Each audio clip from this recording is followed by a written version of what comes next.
Okay. All right, we're live and we're live early. Good day, everyone, wherever you're joining from. It's amazing to see amazing women faces joining this call, and also joining from different places in the world. This is a global conversation, and I'm super, super excited. I'm so very happy to be hosting this. Okay, so yes, so this is the first Women Visibility Conference, I would say, because this is not so much done, especially where we are. And I am super excited to be hosting this. And so if you're just joining, you're either a student, an entrepreneur, a professional, a creator, tell us in the chat where you're joining from. You're very, very welcome. We have so many things and so much we're going to discuss together. So I want the comments, coming in your name, where you're joining from, and what you do. Either you're a student, you're an entrepreneur, or you are a business owner, you 9 to 5. Tell us in the comment. Let us have an amazing conversation today. So we have powerful speakers in this. I mean, we have about 14 amazing speakers. I'm going to be bringing them on. But first, I'm going to be sharing. I'm going to be introducing them. So I'm the one hosting this section, this event. My name is Fumilayo Tumule. I'm an HR professional and also a career clarity coach and career brand coach. So I help young professionals to build career brand, to position themselves rightly so they can land global opportunity, and that's what I do. So we have amazing people that join from different parts of the world today, and we have Dr. Ish. I call her Mama Ish. She's an amazing woman, a storytelling queen. She also a leader in the industry, and it's so amazing that she'll be one of our panelists today. Okay. We also have Dr. Vivian. Many people already know her as the Mama Igbo, and she will also be joining us in panel. So we have 3 panel sessions. They are all going to be very conversational, and the first panel session will come up, followed by the next panel session. So we have amazing speaker. We have Global Executive Chidera. She's coming on board today. We have Miss Mary. She's coming from Ghana, all the way from Ghana, an HR professional and the founder of Career Elite. We also have Miss Olushola Wemimo. I'm so happy and honored to have this amazing woman join this platform. It's so beautiful. Okay, we have Global Chica Ike. She's also coming on board. So we have so many amazing guys. Because of our time, I'll drop this and I'll start adding them to the stage so that they could start the first panel. If I'm correct, who are those that are supposed to join the first panel? I have Mrs. Sowemimo. Welcome, Ma. Hello. Oh my goodness. I think the network. Can you hear me? I cannot hear you. Thank you. I can hear you loud and clear. I muted myself so I can behave myself properly. Okay. Thank you. Okay.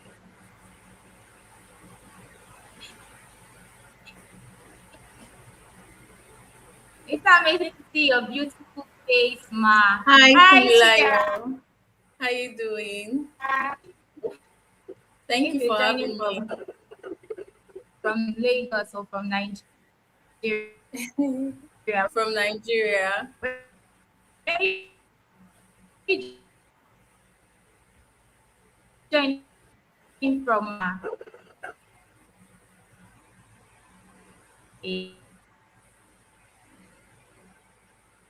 The line is breaking. Hello, please, if you can hear me, let me. Okay. Yes, I think the network was failing from my end also. Okay. Yes, yes. So can you hear me now? Chidera, welcome to the session. Thank you. Thank you so much. I can hear you now. Okay, I was trying to check the people that are actually in the first panel session because there are a lot of speakers and putting it up in my head was a lot. I have Mary on board. Welcome, Mary. Hello, can you hear me? Nice to see your beautiful face. Thank you so much, and thank you for the invite. Hello, my fellow panelists. Good afternoon from Ghana. I'm Nice to have you. Thank you.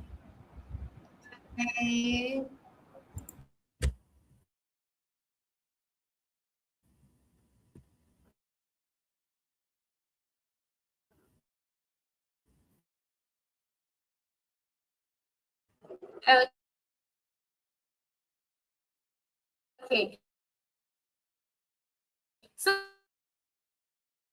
So we have a surprise speaker join.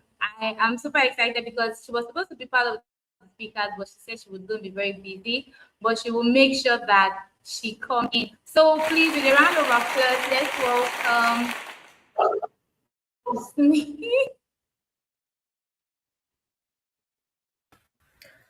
Hi. Hi, Jasmine.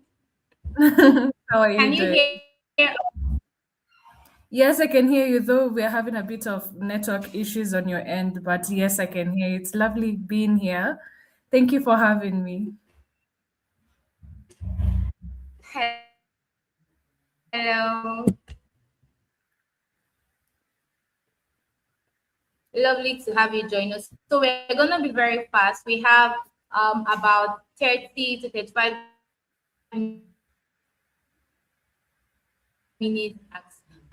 It is built on the fact that we have too many brilliant women around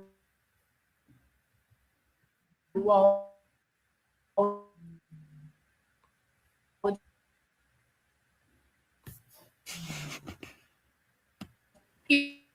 people who are, excellent at what they do. All right. I think the network is back. So as I was Mhm. saying, this panel is built on okay. So this panel is built on having reasons why women should be visible, why women should position themselves online. Because we have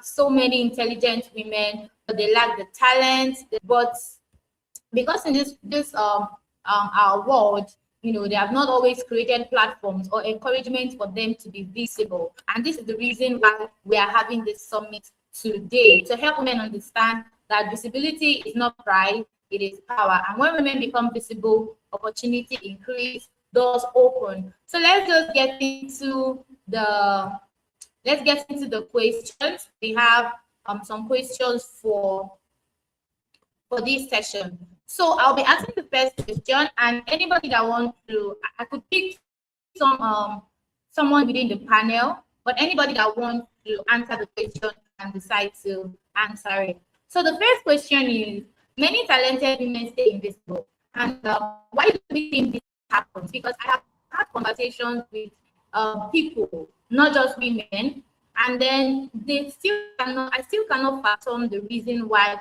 they still just want to stay invisible. They just want to do what they are doing without being mentioned. So what could be also the mindset shift that can help them and has also helped in being visible? So I don't know if any of us want to answer that question. Let me start. Jasmine, if you want to answer. Okay, Miss. Yes. Okay. I'll share my own story. Okay, ma.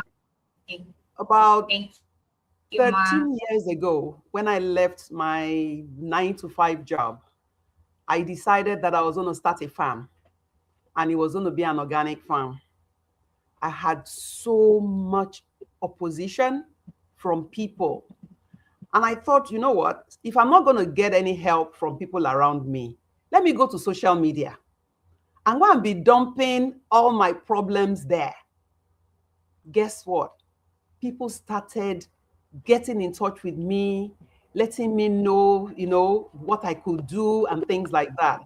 Just when I was beginning to feel comfortable with myself, a gentleman calls me and said, "At your age, you are too visible." I'm like, what has age got to do with it? You can then imagine if that was said to a much younger woman, what do we all think will happen? She will shy away. Oftentimes, women are made to feel that if they know you, it's probably because you're vain. If they know you, Yeah. it's probably because you talk too much. If they know you, it's because you're too visible. There is nothing like that. It is time for women to stand up and make the most of what they know and what they do. Just Terrible. yesterday, we were talking at another discussion like this, and a gentleman said during COVID, he made over 1 million naira teaching people how to rear snails in their homes. Guess what? He doesn't even know how to rear the snails. If it was an average woman, she will kill herself. No, I'm not good enough. They will bash me. She will shy away. Everything that could make her do it, she will turn it around and not make her do it. I'm glad that today we are talking about visibility for women. I'm always exasperated when I hear the many wonderful things that people are doing and nobody knows. See, we can no longer continue to wink in the dark. If you don't take the microphone, nobody will give it to you, especially if they've never heard your voice or seen you. So it is inherent. Ask yourself, what am I good at? What is it that people, when they need help, they will pick up the phone and ask me? Guess what? Those same things will be your strength. This morning, I was going to subscribe to a training, and the gentleman said his daughter was bald and he loves hair. He now found a lady on Instagram selling a program about how she helped her own daughter, and the girl now has a head full of hair. He said he bought that training for 5,000 naira. That woman has made over 5 million naira from selling that secret. So, women, what secret are you harboring that you are yet to share and share with the world? Let me leave others to put in their own perspective. Thank you.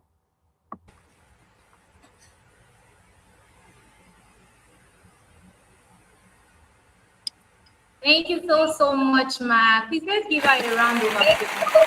She did amazing. Like, that's so amazing. Thank you so much, Ma. I really, really appreciate that. And this is so important. And I want us to take that advice that she just gave, because we need to stop hiding in the dark. We need to start. Okay. So I'll be going straight into the next session, and I want Chidera to give an answer to that.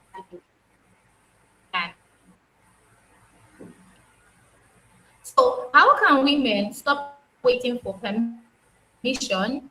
And so, the question is, how can women stop waiting for permission and start creating opportunities for themselves? Thank you. Thank you so much for that question from Elayo. So, the first thing I would say for women who want to start taking opportunity themselves is that they have to believe that they are worthy of such opportunity. Because, to be honest, personally, I know while I was starting out, there are some opportunities that would come, and then when you look at it, you'll be like, oh, there'll be so many other persons that have much more qualification than myself who would apply, and I might not even stand a chance. And then you waive it. Is either you don't even apply, or you just put in minimal effort into doing that. So first of all, you need to be able to understand that you are worth every opportunity. So the highest that can happen to you when you apply for opportunities is getting no, or rejection, failures, and someone saying, oh, next time I'll keep you in mind and all of that. But you just need to keep moving, right? You just need to keep applying. You just need to keep showing up, right? So I want it, the first thing is believe that you are worthy of such opportunity. Then the next thing is when you're able to work on that belief, how do you show up? I am such a big fan of showing up boldly, showing up confidently. So explains why I was so particular about choosing this particular panel, because I believe that women should be able to take space as much as they can. When you're talking about your achievement, let or like celebrate it, be proud of it, own it, let people know that you did this, right? When you are showing up, let people see you, let them see that. But like there's no need for you to be able to feel small, maybe to fit a particular narrative, or for you to take shrink yourself so that people won't think you're doing too much, or people won't think that you are probably not I don't know, people would think like you're just too much, right? So you need to be able to show up, you need to be able to speak out for yourself, you need to be able to talk, you need to believe that you're worthy of everything, every opportunity you get, you're worthy of every space that you find yourself in, and you should get the best. When you find yourself there, you're worthy of getting the best, right?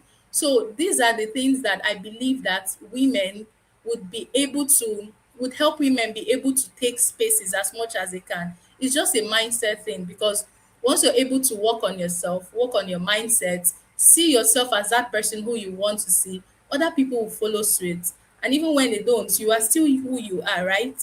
So yeah, this is my contribution on this particular question. Thank you.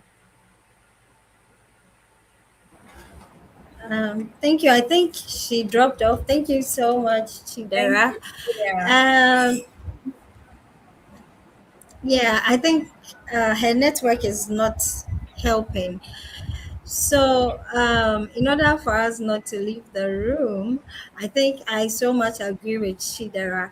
And I think sometimes, as women, society already, with the mindset, we are limited, right? So, as a woman, even if you want to do something, they'll go like, "No, you're a woman." I'm going to use myself as an example. Before I started my master's program, right?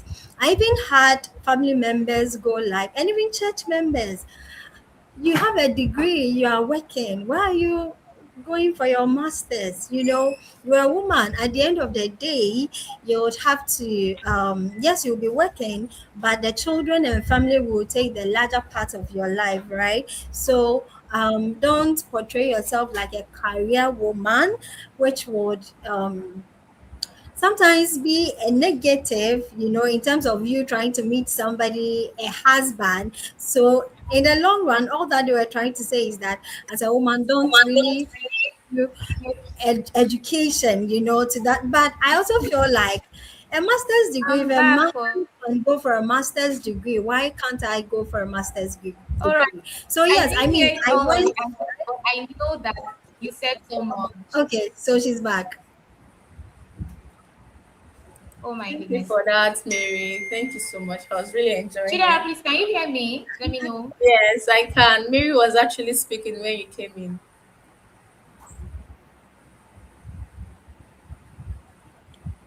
Can you hear me, Okay. Fumilayo?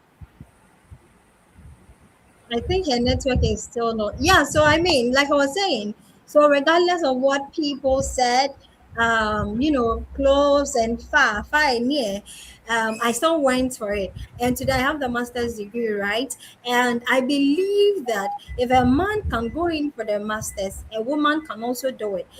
And personally, I get to find myself sometimes in meetings, or management meetings or staff meetings where I happen to be the only female.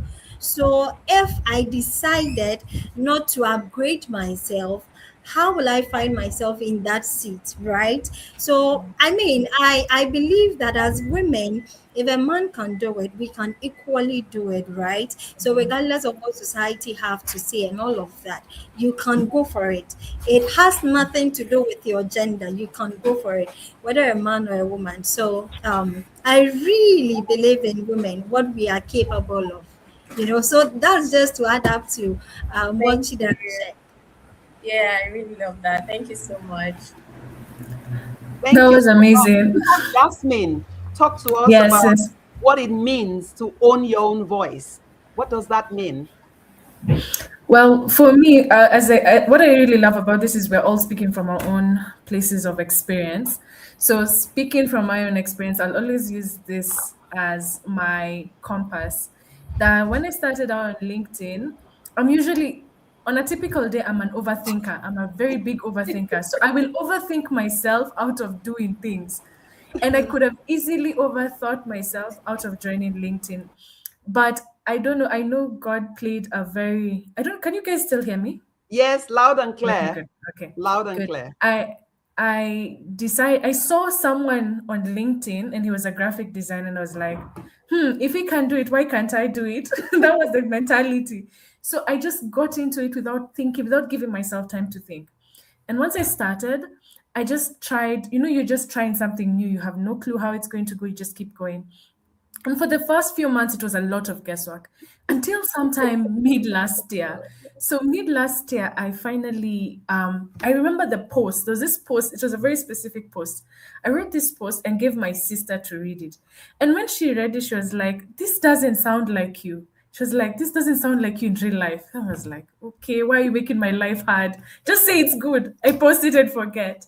And she was like, doesn't sound like you. So I took the post and I re edited it and wrote it in how I speak, like my normal day to day speaking.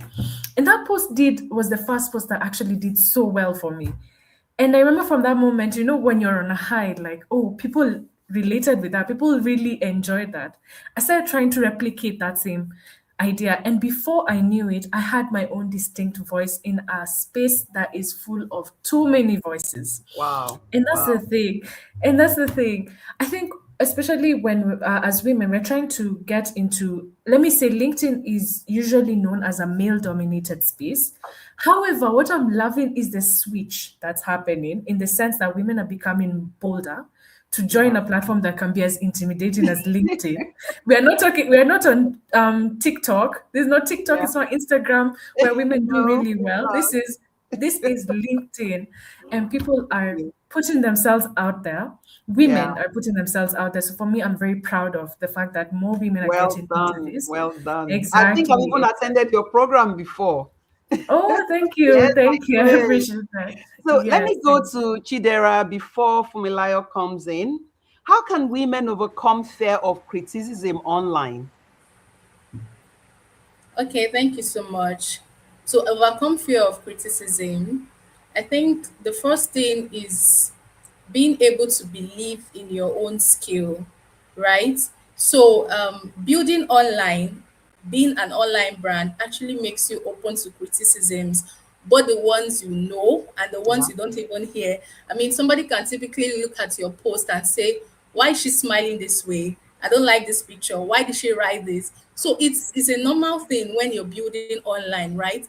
But when showing up, you show up with both your strengths and your weakness, right? So Mm. if you get, I don't think I've gotten, have I ever got, I can't, maybe I can't remember right now, but I don't think I've Okay, gotten I'm a back very, now.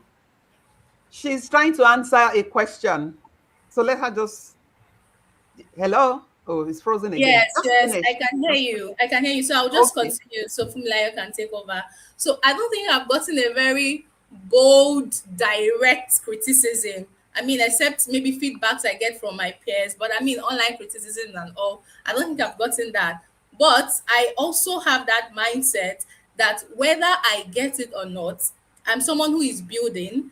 And of course, I know that there are so much. So as long as, I mean, as much as I have experiences, I also have weaknesses, or I also have things that I need to learn. So I just accept that and keep going. If I make Mm. mistakes, I learn from those mistakes, and the next time I don't do it again. That's an experience that Wow. has been gained, right? So I think I want to say to every woman here that criticisms are actually part of life, whether Yes. even whether as an online brand or even as a person, you get criticisms from people around you, from your peers and all. Yeah. So, but it's just about embracing your own imperfections, Yeah. but the same way you believe you're good, the same way you Yeah. believe you're experienced, is the same way Yeah. you should also believe that there are other places where you won't be And make a as difference. experienced as you should be. And it's okay. Wow. It's okay to be a beginner. It's okay to learn. It's That okay to is move. awesome. Yeah. That is So really awesome. Thank you, everyone. Yeah, I'm not absolutely. seeing, well, I can't see the Absolutely. emojis. And I can't see the emojis, but I was going to ask Mary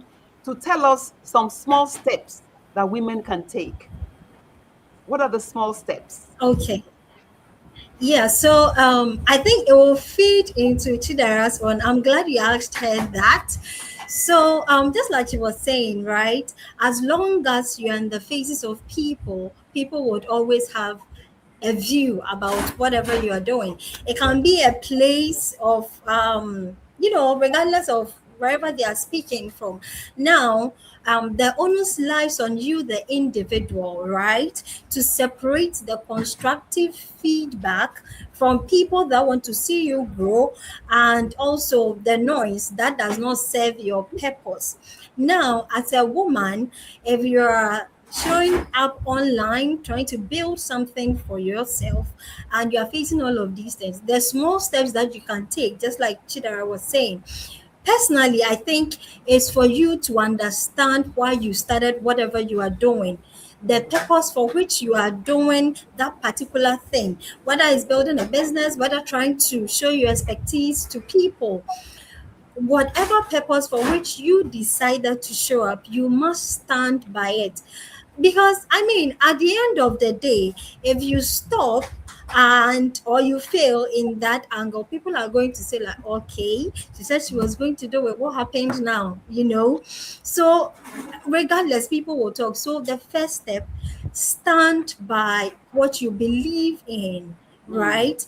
Stand by your purpose. Now, secondly, if it has to do with, let's say, building visibility online, what do you have to do? People are always attracted to good things, okay, good in quotes, all right. Mhm. And so you cannot also as a woman say that you are putting anything out there. You must ensure that you are, as much as possible, communicating your expertise, right? Every point, every stage that you are called upon, you must make it a point to ensure that when people listen to you, they would want to listen more. So, how do you achieve that? You can only achieve that if you constantly upgrade yourself, right? So, if you want to be the woman where people would want to look up to you, to call you, and all of that, you cannot take learning or constant upgrading from it. So that's the second one. Now, in terms of visibility, I'll bring it to LinkedIn, right? Because LinkedIn is the platform where we believe you can build a professional brand for yourself, or visibility.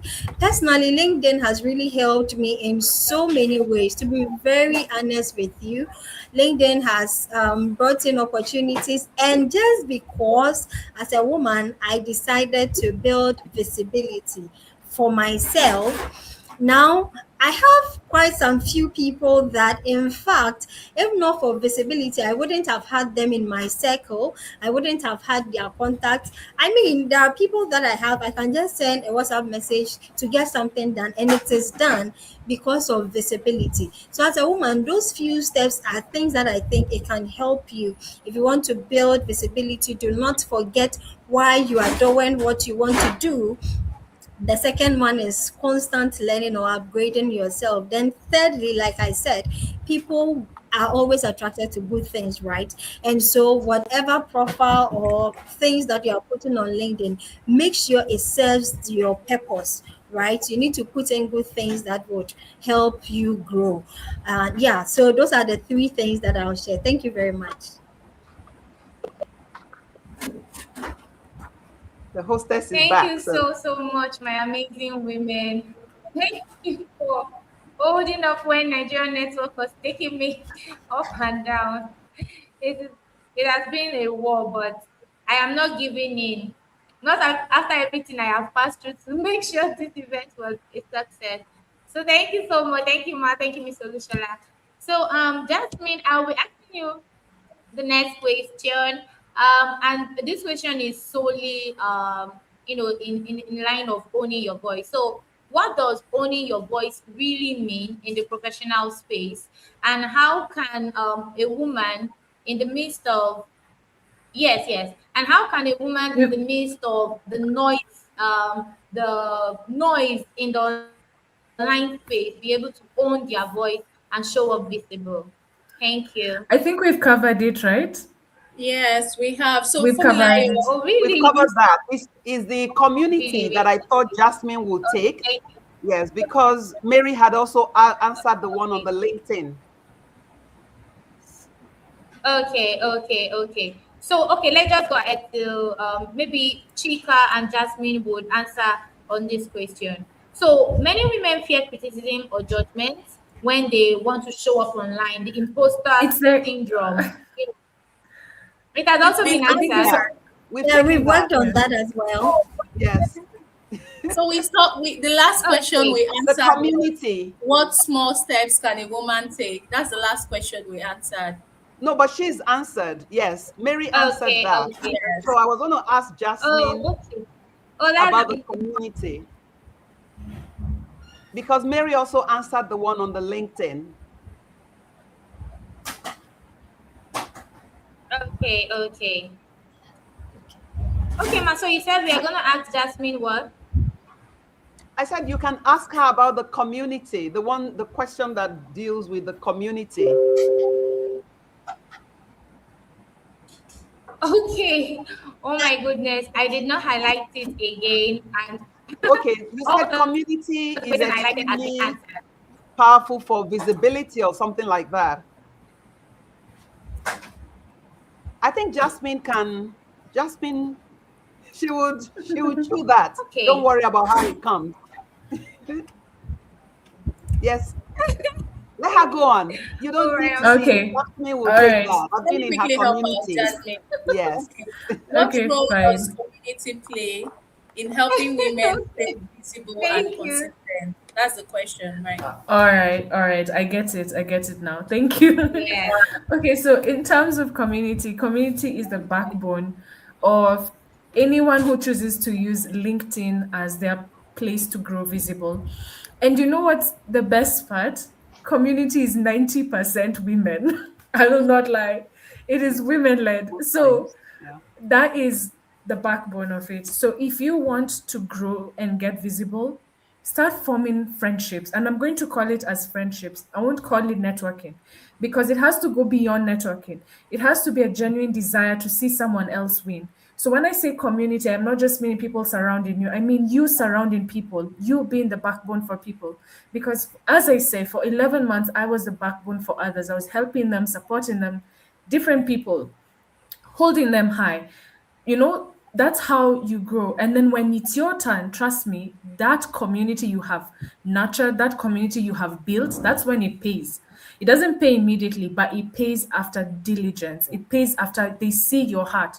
People can read between the lines and people can tell genuine from fake. They can tell when you're doing it just to for the sake of it, and versus when they see you doing it genuinely from your heart. Just like you'd have physical people around you, support others. Community is what will rise you beyond the algorithm. So that's what I'd say about that. Thank you Is so she still much, here? Jasmine. Oh, Thank good. you. Okay. Please, Chika, I'm very sorry you were backstage for a long time. It was because my network was kicked out. But you would like to add something for us, in relating to how women can, build humility with confidence while, talking about their achievements and while being visible. Because many times, because of criticism, many people don't share about their achievements, they don't share their stories. And so I have also watched you build your brand through, humility and, show credibility and your achievements with without being too much. So if you don't mind, to share with us on that. Thank you, Ma.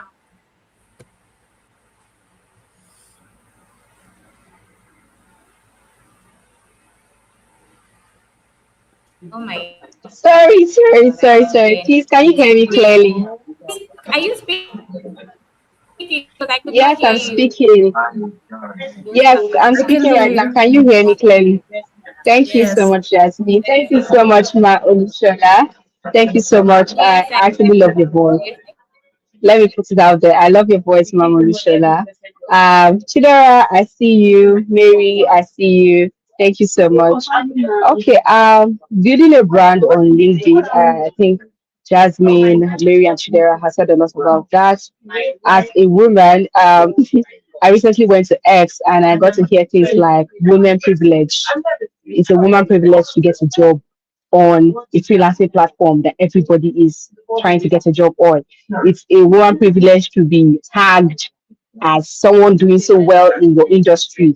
I really don't understand what that means because if it's all about women privilege, then what are we talking about? They say it's a man's word, right? Okay, so having confidence, having humility, they work hand in hand. You just will have to know when your confidence is turning into arrogance, right?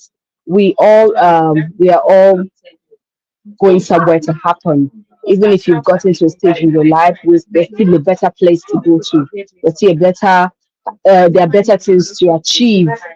You've not, let's say for someone who hits 10,000, there is still 50,000, there's still 100,000 to hit, there's still 1 million, there's still 30 million to hit, right? So just know the difference between confidence and arrogance. And when you build that's different, when you understand that difference, you will walk in alignment, right? It's something you've done, it's your achievements.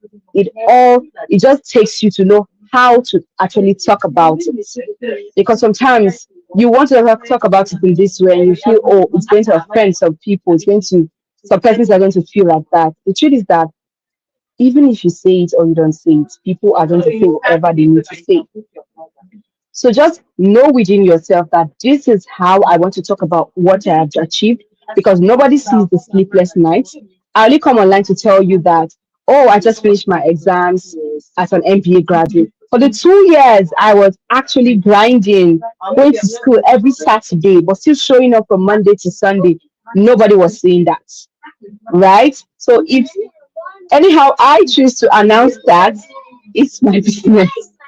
It's my business, right? So as a woman, just have just understand how intentional you want to be, the things you want to put out there, because I will always say the internet never forgets, and just be descriptive about how you want to say, and don't announce things prematurely because it get back to you. And don't be pressurized because for us on LinkedIn, okay, because I believe we're all LinkedIn ladies here, there are a lot of things we keep seeing every day on LinkedIn. People are just pressurized to announce something just for likes. And it just happened that someone did that and it got back at her in a very bad way. So please don't be pressurized. Be confident in yourself, be confident in your ability. You could even go 6 months without announcing anything, and it's not bad. It's not as if you're not doing anything, you're just incubating your success story. Thank you.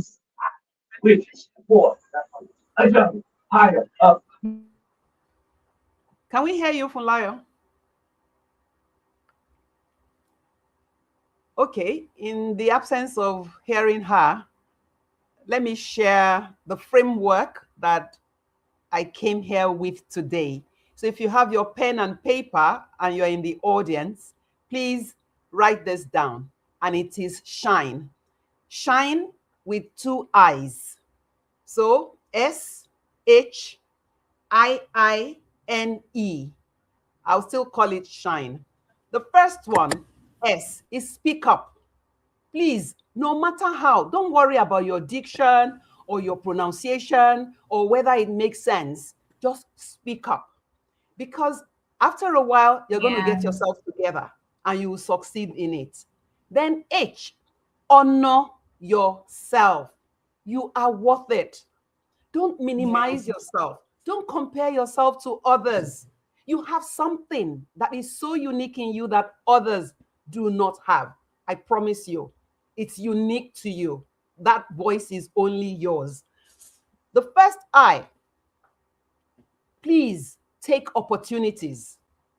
Take opportunities. I always tell people, don't say, oh, it's my son's school. They say I should come and say something. Don't mind them. No, go there, make your son proud, and tell the others something that is unique that they will remember you for. Don't keep quiet. Honestly, I'm not asking you to make noise, but there is so much, there is absolutely nothing that you cannot make into a subject matter. So please always take opportunities, initiate the opportunities too. You can ask your school group. There's something that I'd like to share with all of you. I have a school reunion coming up. Everybody is going there to have fun, but I know that they must hear my voice. That's the way it is. The other I is intentional visibility. Like some of the speakers said, you can be visible without making noise. You can be visible without celebrating something every week. You can be visible without telling us it is 50 followers today, 100. See, at the end of the day, are you monetizing? Your being there, is it making you something in the bank? And then the N, nurture your network. They've talked about community here. Nurture your network. The first community that I had, I didn't even value them. There were people who were just sitting in my funnel who didn't pay for my training. And I just casually mentioned it to, I think it was Dr. Vivian Magnus, that, come, all these people that are there. She said, those are your community. That was how I went, gave them a name, and today is thriving. In fact, today I have 4 of them. Everybody deserves to have a community, no matter what you do. And then the E, express your expertise. You have something. Express it, talk about it, build it, inform us about it, educate us about it, shine through it. So that is my own conclusion, that it is shine. SHIINE. Thank you. Thank you. Thank you so much. A round of applause for mommy. Thank you so much, also, Chika. I mean, you all are awesome. I am just laughing here, even when so many things are happening with my network. I'm super excited. There's so much knowledge that has gone into, so I'm saying a big thank you. So we will either retain this panel or and we have to let some people go. Some people leave. So thank you to my amazing speaker, Chidera. I will be putting you back so that you downstage so that you could maybe focus on other things or hear from the background. Let's give a round of applause for Chika as she moved backstage. Thank you. Thank you. Mary also, please, if you don't mind, you'll be staying backstage. And then if you want to say anything, you can just beep me. I will put you back off again. Thank you so much. Thank you. Okay.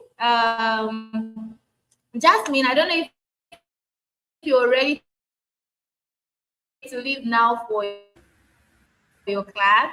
You said you Yeah, I do have actually have a class. I But do if have you a commitment want after to this. remain, no problem. Yeah. Until we have okay.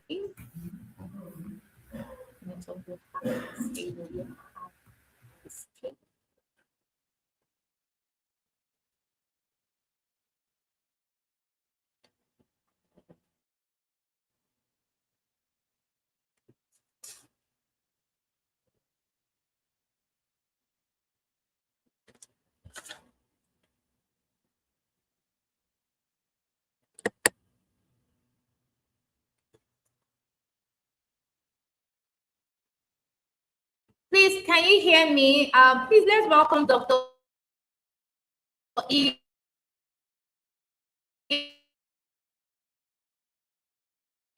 Dr. Ishama is on the call. Welcome, if you can hear me, turn on your video if you mind. If you don't mind, it's still very okay. Your voice, they know. Hey, ma. Continuing Dr. Vivian on the call.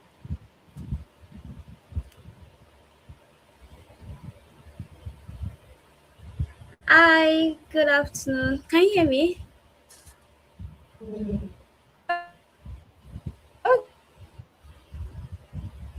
Okay.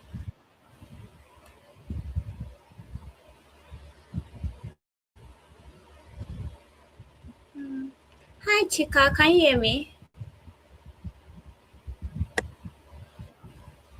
Thank you. Yes, I can hear you, Nicola. I didn't know I was Hi, muted. good afternoon. Kumila is going having network issues. Network glitch. Yes, yes, yes. Terrible. Good afternoon. So nice to meet you and to see your So face. nice to meet you too. Same here. Hi, Dr. Isioma. Yeah, I can. Nice to have you here again.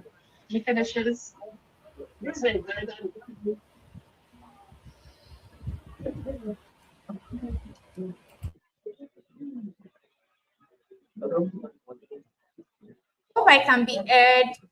So hope I can be heard. Hope you can hear me. And to our audience, if you've been on the conversation, please start taking notes, powerful, and we all must be visible. But visibility is not alone. Just as Miss Olushola told us,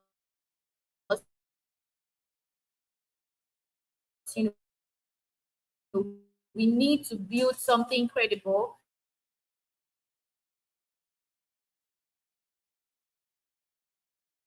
and that is why we have to know how to turn our anyone can go ahead and them. Okay.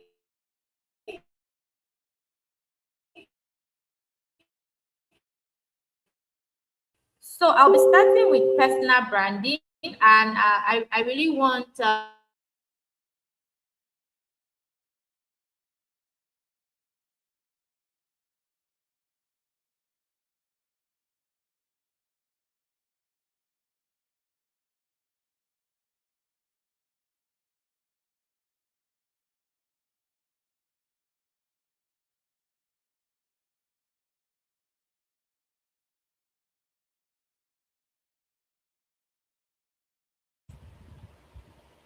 I think our network is quite bad.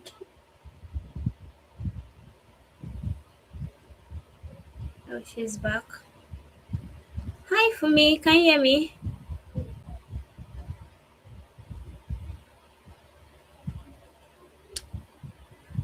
Uh,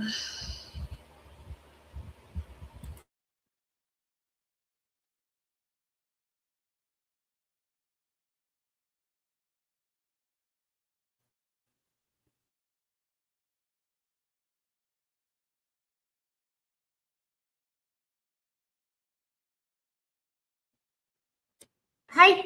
Hello, please. Oh, did you hear my question? I asked a question. Oh, No, we couldn't get your question. It was breaking, so we couldn't get your question completely. yeah. okay, I'll go over it again. So I was asking Miss Chipa to just start it for us and share with us what personal branding actually means, especially for women who are employees, maybe they are also students, nursing mothers. What exactly does personal branding mean? So that people could actually have a foundation and understanding of what it is and how they can build it. Thank you. Thank you, Fumilayo. Thank you so much. Please confirm that you can hear me clearly.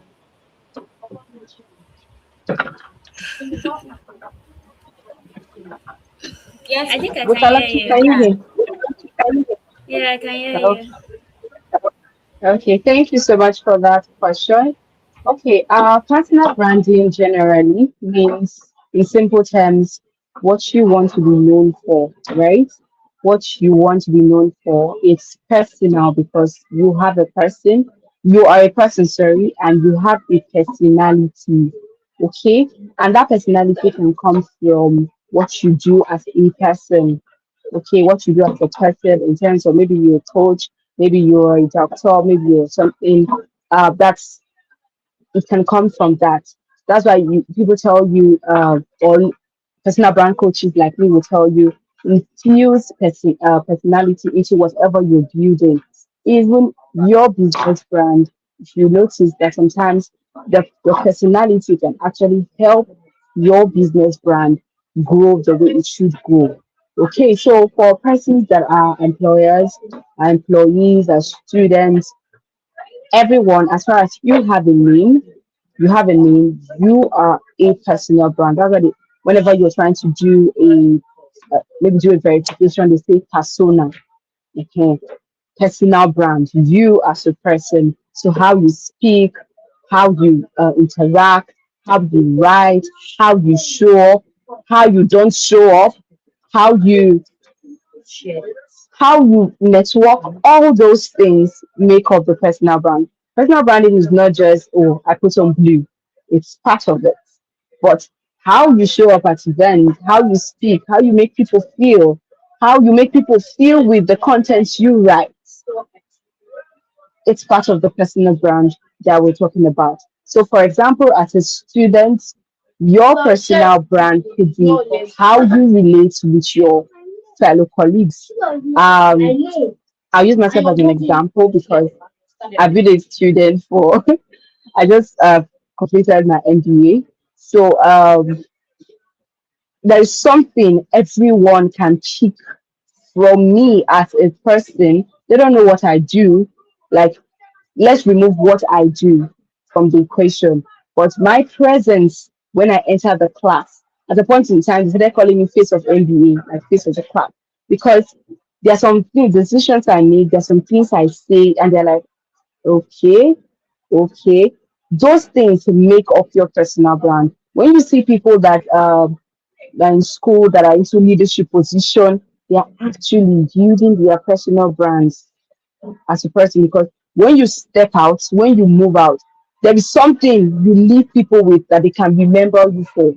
That's the whole essence of personal branding. When you're not in the face of people, they can remember something about you. They can call your name in rooms filled with opportunity because of the brand you build, because of the person that you are. It could be humility, it could be confidence, it could be the way you write, it could be the way you speak. Anything can actually be attributed to your personal brand. Thank you.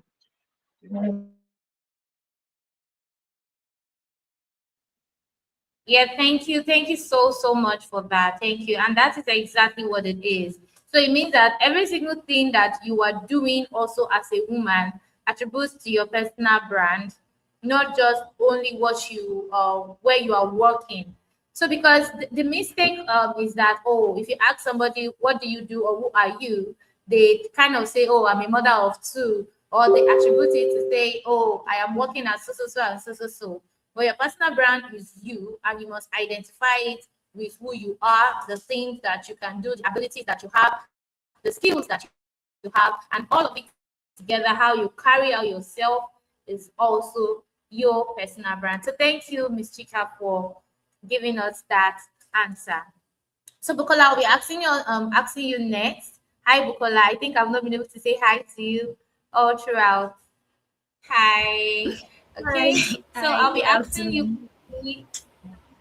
Good afternoon there. So I'll be asking you, how can women turn their knowledge, experience, or passion into income opportunities? And after you answer, if Dr. Ishama also have something to add in that regard, she would also, or we can all add to it. So how can women, how Mm-hmm. can women, their knowledge, their skills, and turn it to opportunities? So yes. Oh, Grace. Okay. Um, Thank you so much for having me. I think this is like my You're first welcome. speaking event or speaking engagement Hey, that will be let me clap for you. that I will be speaking this year, and it has opened so many doors. So thank you so much for inviting me. You're welcome. So your question, you said, how can women turn their knowledge, their skills, their passion into opportunities? So let Yeah. me use myself as an example. So my name is Bukola. And for the longest time, I have been like a best kept secret. Like I'm very good at what I do, but people don't know about it. People don't know that I'm very, very good at what I do.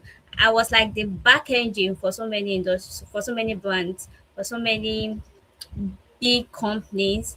And I just don't like to be out there. I'm more of like an introvert, extrovert. Let me put it that way. I love to be by myself, and I thought that is like perfect. I think I can I think attest then to I was that. just I think that I was just like, let me just do my thing, just get paid and then just go home. But I realized something. So let me just give like a backstory of how I started using like my knowledge, or how I even feel like, oh, there is actually money inside you using your services, your skill set, and then just packaging it into like opportunities for people out there. So when I was still in school, I learned how to build a funnel, sales funnel. Sales funnel is more like a funnel your prospect can pass through, like a marketing funnel. So I know how to build sales funnel, I know how to build landing page. So I package it for a top network marketer in Abuja.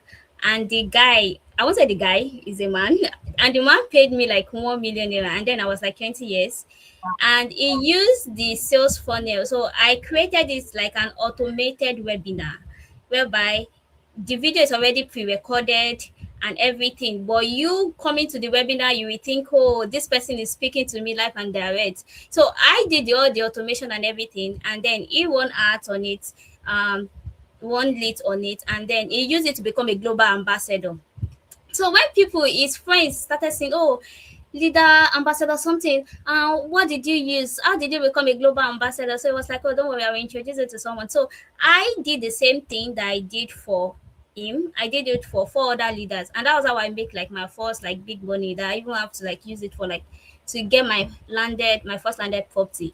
And when I look back, I'm like, at that moment, I didn't know that this was like a skill set that can set me up for life. I just thought, oh, it's just something, it's just like a side also, like a side income. And that's what most people still see now, like their knowledge, their skill. They just say, let me just do it as side also, let me just do my 9 to 5, just in case they sack me or something.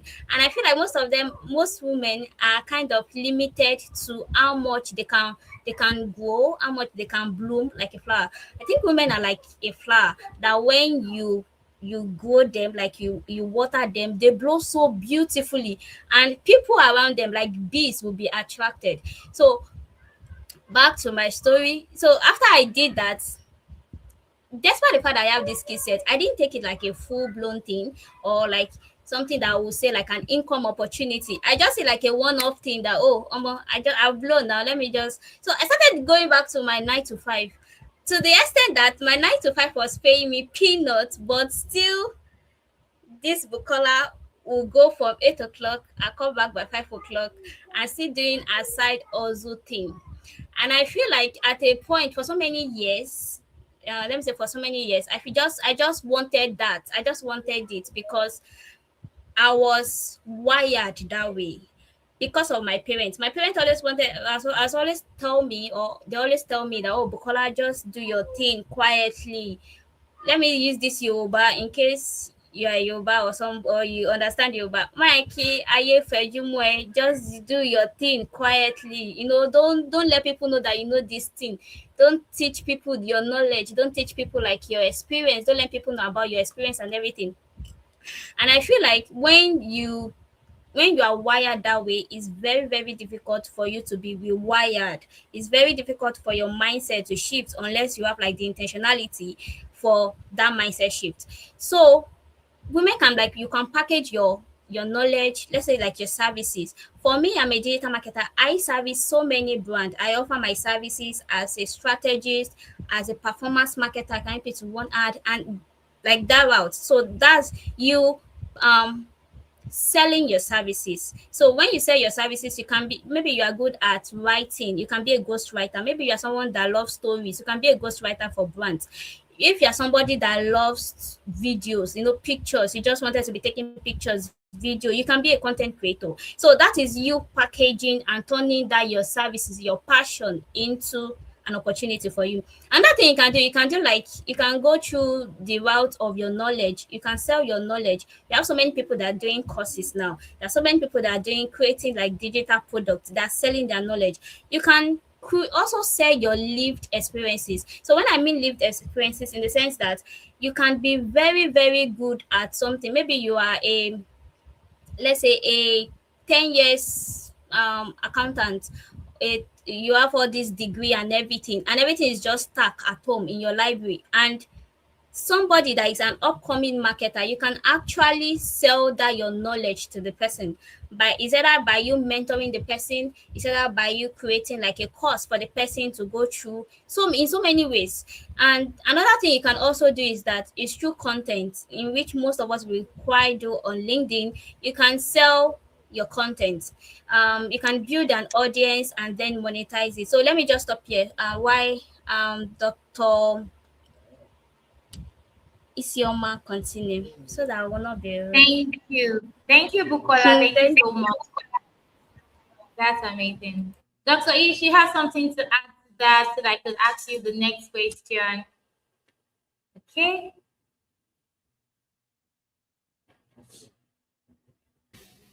Sorry, I didn't get that. Yeah, I said, do you have something to add to, the question that I asked her also? Oh, So you would that have to ask again. My network has been off and on. My apologies. me also, but we are going to do this irregardless. So I asked Yes, her earlier, yeah.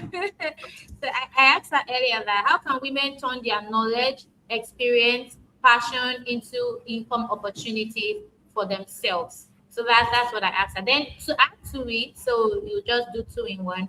So what all are right. what mistakes should women, should what are the mistakes that women often make when they're also trying to monetize their knowledge and skill?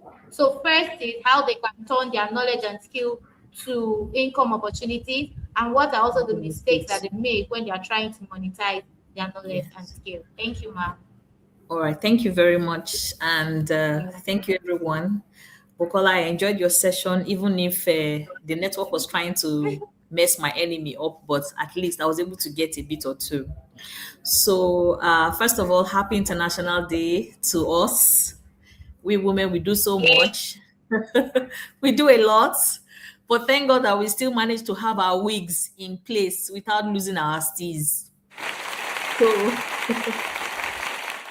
answer the question, you see, when it comes to monetization, especially when it comes to knowledge, the one of the ways women can actually convert the knowledge that they have into income is to first of all have a mindset change. Because I always tell people that battles are won and lost in the mind. If you think you can do it, then you can. But if you think you can't do it, then you cannot. First of all, what are you good at? I tell people that the difference between a hobby and a source of income is the ability to be able to monetize it. So let's say you are very good in speaking and you like to talk, you like to speak, but at the end of the day, you don't get paid for it. It's you just be interpreted as a hobby. But if you like to speak and you get opportunities where you can actually get paid for what you do, it can be called to be a gift of monetization, something that you can monetize. But then women must bear in mind that to monetize a skill or a gift or a talent, as the case may be, it has to be something that can solve a problem. You must always think in terms of, as a business person, what problem can I use this skill to solve? If you cannot imagine that this thing is actually solving a problem, then it may be difficult to put yourself in a position to monetize that skill. And how can women monetize this? What are you good at? What have you been doing for a period of time? What are those things that if they wake you up 12 a.m. to do, you will find ease in doing it? Those are usually the first signs. And I'm not talking about the kind of people that when they wake them up 12 a.m. to go and fight, they can fight. It's not those kind of monetization of skills I'm talking about. I'm talking about things like, for instance, let's say you're the type that can pay attention to detail. You are very, you know how to dot the I's, you know how to cross the T's. most likely there are skills that, they're kind of consulting jobs that need that, right? Or maybe you're good at cleaning a lot. You are the number one cleaner of the entire family. You When you sweep, in fact, cobweb cannot even be found wanting in those areas. You can easily monetize that into a cleaning business. Some people, if they wash clothes, it's almost they can convert those clothes to mirror. You can even see your reflection either in the clothes or place. So all these things, there are people that actually have problems in various areas. What you just need to do is to marry what you have experience in as against a solution, a problem that you can solve. And then the next step is to decide, where can I monetize this? Who are my target audience? Who are the people that are in need of it? Where can I find them? But I realize that some of the mistakes women make is, which of course is also a general problem, but then we're just narrowing it down to women, is waiting for the perfect time. There is nothing like the perfect time. Waiting for the perfect condition. There's absolutely nothing like the perfect condition. Because why? The way women are created or were created, or the way culture has formed us. You go to school, you leave university, and there's a point you get to, there's going to be pressure, get married, have children. You can't throw your children into the gutter because you want to monetize your skills. We must learn to balance it all. At the end of the day, the mistake women also make is they immerse themselves so much into motherhood or into career, and then forget their own identity. Many women lose their identity as they are getting older. It's like forgetting who you are. So another mistake women also make is comparison, comparing yourself to other people. And of course, this is also general, but then women do this a lot, comparing your situation to other people's situations. So if you can first of all have a change of mindset, understand the problems your skill can solve. There is nobody that was born useless in life. No woman was born without a skill. However, some skills need to be trained, honed. Women also need to be more into mentorship. I find that many women are shy of getting mentors. They find it difficult to meet other women to say, please mentor me. I am not saying all women, but a good amount are slow in seeking for mentorship. And what does mentorship do for you? It helps you to avoid making certain mistakes. They say experience is the best teacher, but sometimes it's better you learn from someone else's, mistakes before making the mistakes. So I hope I was able to make some sense. Thank you.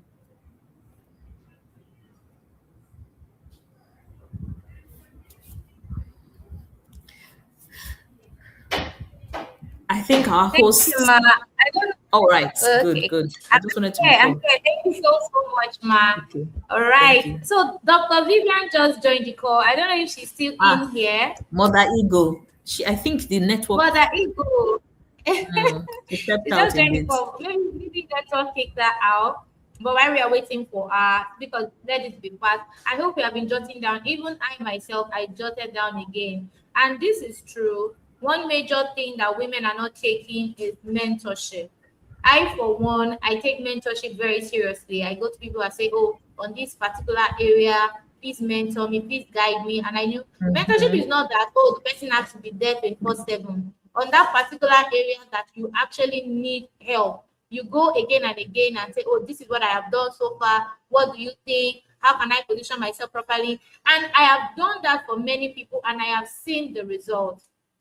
In my favorite brand academy, there were a lot of students where I held their hand, and that's why this year we're going to do much more differently. But we'll be talking about that, more later. So let me add Dr. Vivian so that I can actually cheer her up.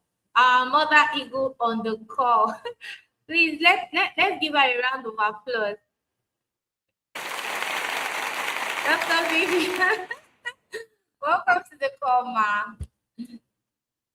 Welcome to the call. Thank you so much for joining us. So I know that you are now the monetization queen, and you probably want to add. You probably want to add to the question I asked Dr. Ishoma earlier about the mistakes that women make when they want to monetize their knowledge. And for some, Mrs. Olushala was here earlier, and she also mentioned how you also help that say that the people that she has, she could actually monetize and get paid for what she do. The community that she has. So if you want to add to that, you probably can add, and then maybe later I'll ask you another question. Okay, I don't know if you can hear me. Can everybody hear me? If you can, just let me know so that I can start my Yes, we conversation. can. I'll just add a bit. Okay, We awesome. can Thank hear. you so much. Thank you so much, Dr. Ish. It's such an honor to be here with you. Chika Ike, thank you so much. I saw Bukola, yes, and then I saw Gracie. It's so amazing to be here. Okay, first off, but then let me just add my thoughts on the question that Dr. Ish was answering. Then, of course, we'll move on to conversations today as well. Well, when it comes to monetization, I feel like anybody can monetize anything. Literally, anybody can monetize anything. And just like what Dr. Ish said, it's pertinent to find a problem that is already brewing in people's hearts that people would want to be solved. But for me, I like to say find problems that people want to solve even more urgently. So that means that you be needed more urgently. That means your money is literally going to come even more urgently. And then when it comes to women and starting businesses or starting things, I feel like all those conversations, right? The table has turned. This is me coming to announce it, and with the whole of my soul. Those things don't exist anymore. The only thing we need to do now is to start telling more women that the table has really turned. It means you can sit at home, because that's what I'm doing. You can sit at home and make millions. Literally. So you can decide to pursue your career if you want. In fact, I don't know. I think I was listening in on the first batch of people, and we're talking as though career is one thing now. I'm so sorry to burst anybody's bubble, but generations has changed. And somewhere in my spirit, I don't want to say it so loudly, but I anticipate that the four walls, the only thing that will keep the four walls as powerful as what most of us are building online is probably the structure they have put in there. And then the fact that human beings just gather together in one place. In fact, I was meditating on it today. And it was like God was telling me outrightly, where you see people gather together, that's the reason why there'll be a success there. So if education as a structure, the whole master's, PhD, mind you, I'm done with my master's, so I'm not castigating any form of structure in any way, but I'm trying to tell people to wake up, because we have literally moved. Now, it's not even about having just one woman on the board. I'm the only woman in a room, all those crazy things.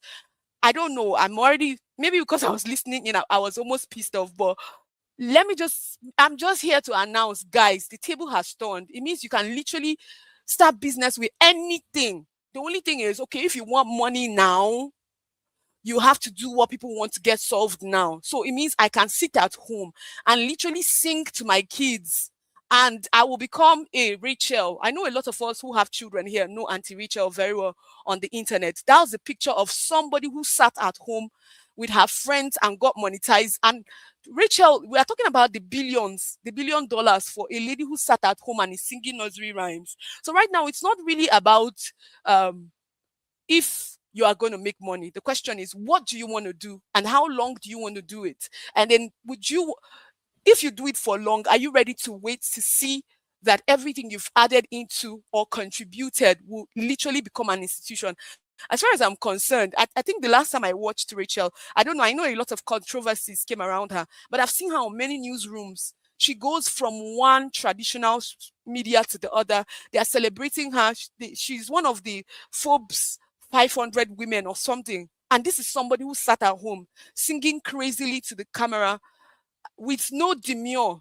I mean, nothing so beautiful about. So I'm just telling people now, maybe this is me adding to this conversation and saying again, don't be under any form of undue pressure. The question is, what can you do for the longest? Is it solving a problem? How urgently do you need money? If you're like some of us, I'm not gonna lie, right? It means that you're likely going to have a better support system and you might not need to push as much. But if you're pushing, you just want to push because you know that, okay, well, you want to be an inspiration to other women. I think that's the whole concept of the gift to gain. Gift to gain means that you can't sit somewhere and say, I'm just going to sit down and be taken from one man or the other, you know, and expect that I'll still be among the top the top 100. Oh God. And like these are the kind of things that I don't know. If you invite me for meetings like this, something will happen. You know what? Let me hand over the mic. Because if I want to pour my mind here, we will all go home. we will not But go. then they, We'll be here for but 10 hours. Masterclass. exactly. Thank you so, Exactly. So, so but much, then Dr. just to, okay, beautiful. Just to wrap up my thoughts, it means that you can actually monetize anything. Take it to the bank and cash it. I promise you that you can monetize anything. The question is, how early do you want to be monetized? What do you Yeah. what do you seek to gain at the And end of the spectrum? Do you want to be a thought leader or do you just want to be a business owner? And then we hit the ball running. Thank you so much for asking that question. The mic over to you.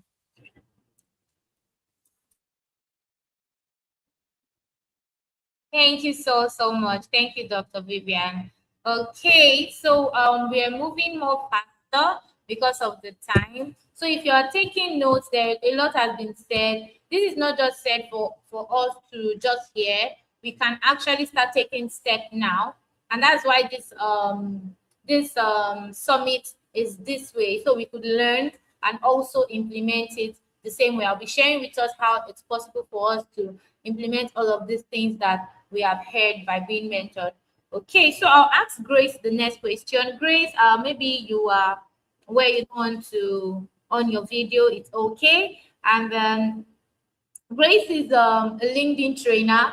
She helps people to position themselves on LinkedIn. She is actually my amazing friend, and I hope you can be heard also, Grace. Yes, I can hear you. Sorry. I'm not feeling too well. Okay, So I can't put on okay, my that's camera. okay. I'm in a very bad state, but I will try my Okay, best.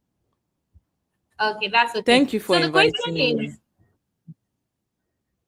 okay, so the question is, how can women position themselves as experts or thought leaders even when they are still learning or they are, they are already mothers? How can they position themselves as an expert or thought leader even when they are still either that means even if they are still students or mothers? So do you mind answering that question?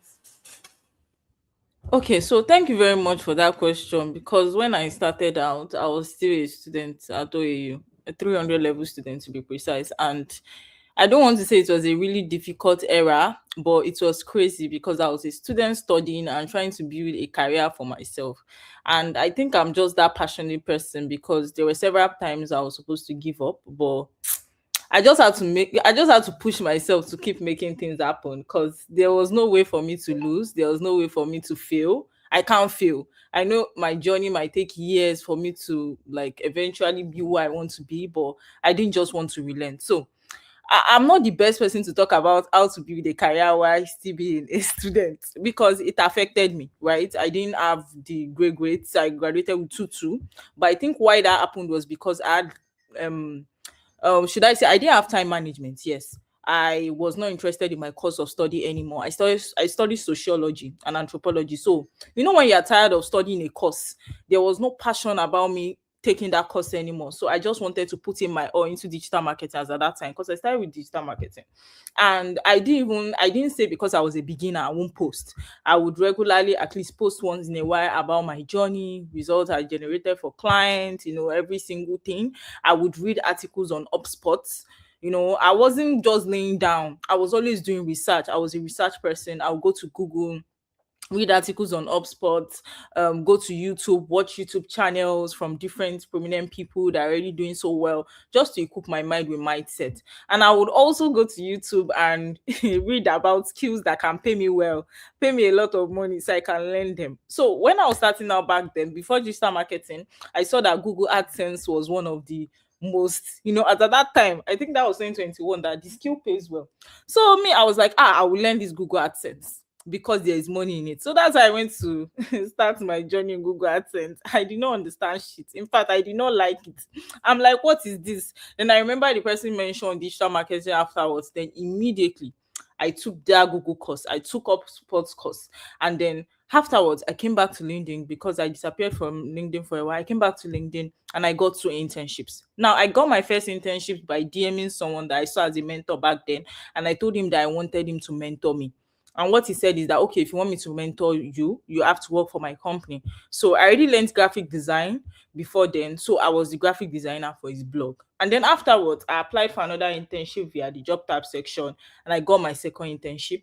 And that was how my journey began. Like I said, it wasn't easy. There were days that we don't even have data. I would have to call my mommy to give me money for data, stuff like that. It was a very, very difficult period. But as time went on, in fact, I was also posting on WhatsApp. People knew me on WhatsApp. I'll post on WhatsApp. I'll post on LinkedIn. Before you know it, little gigs started coming in. I would tell people, I don't used to close my mouth. Even my friends on WhatsApp, I went enter people DM, send VN to them. Please, if you know anybody hiring, this and that. So I want women to understand that if you are starting out, especially if you have little or no experience, you have to learn how to open your mouth. You have to try other routes. Aside you positioning yourself on LinkedIn and telling your story every single day, sharing your journey, you need to, a closed mouth is a closed destiny. You need to open your mouth, enter your friends' DMs, enter people's DMs on LinkedIn. The worst thing they are going to say to you is no. And once they say no, what do? You move on. Don't allow it to weigh you down. And you keep pushing from there. So that has been my journey so far. And when I did digital marketing for a while, I decided to niche down to be a social media manager. Then I became a content writer. Then I became a content manager. So one thing I also love to tell women is give yourself the chance to evolve. Give yourself the chance to move till you find something that you feel like you're passionate about. And when I was doing all of these things, one thing I noticed is that I wasn't really posting consistently. I was just optimizing my profile and posting once in a while, but opportunities kept coming in. Opportunities kept coming in. So in my mind, I'm like, it's like I already know this LinkedIn optimization thing. Oh. It's like I already know this thing. So when I found out that that was one of the skills that I was really passionate about, I decided to position myself as a LinkedIn optimization expert.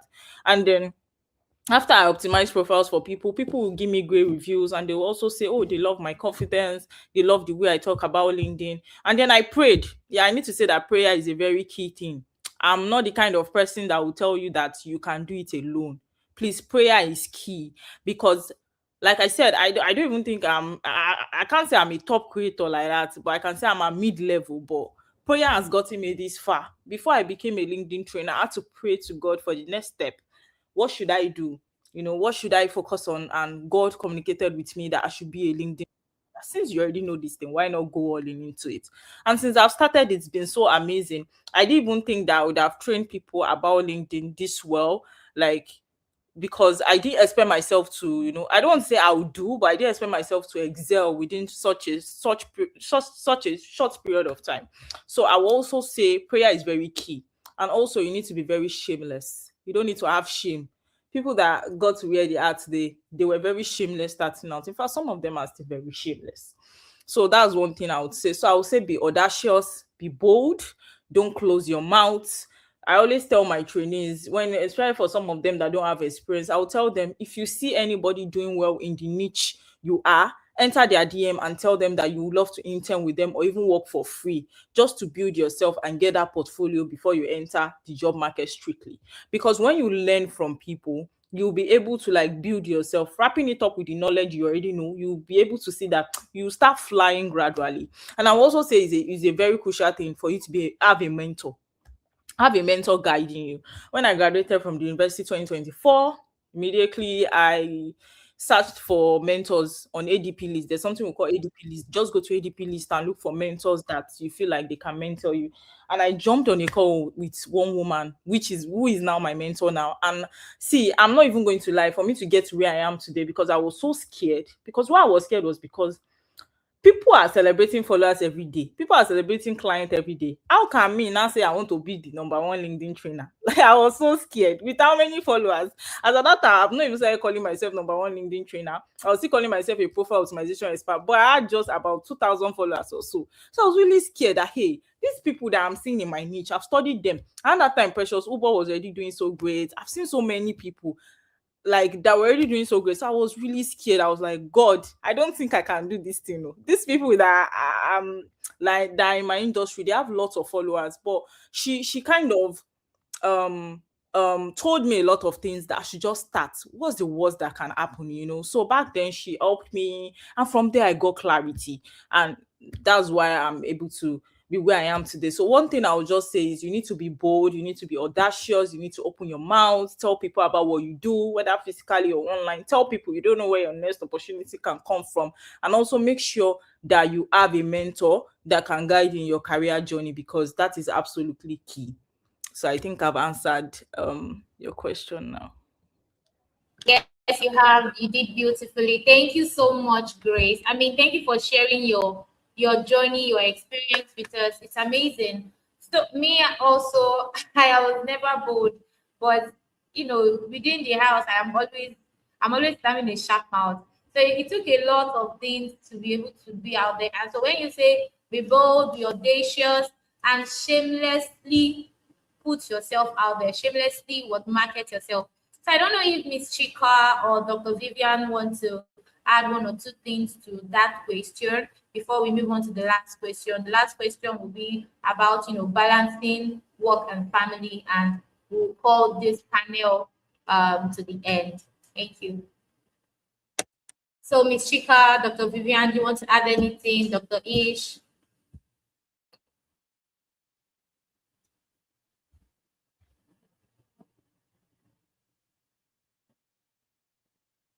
Okay, if we're not, I will just move on to the next question because of time, because I think she actually did justice to the question as well.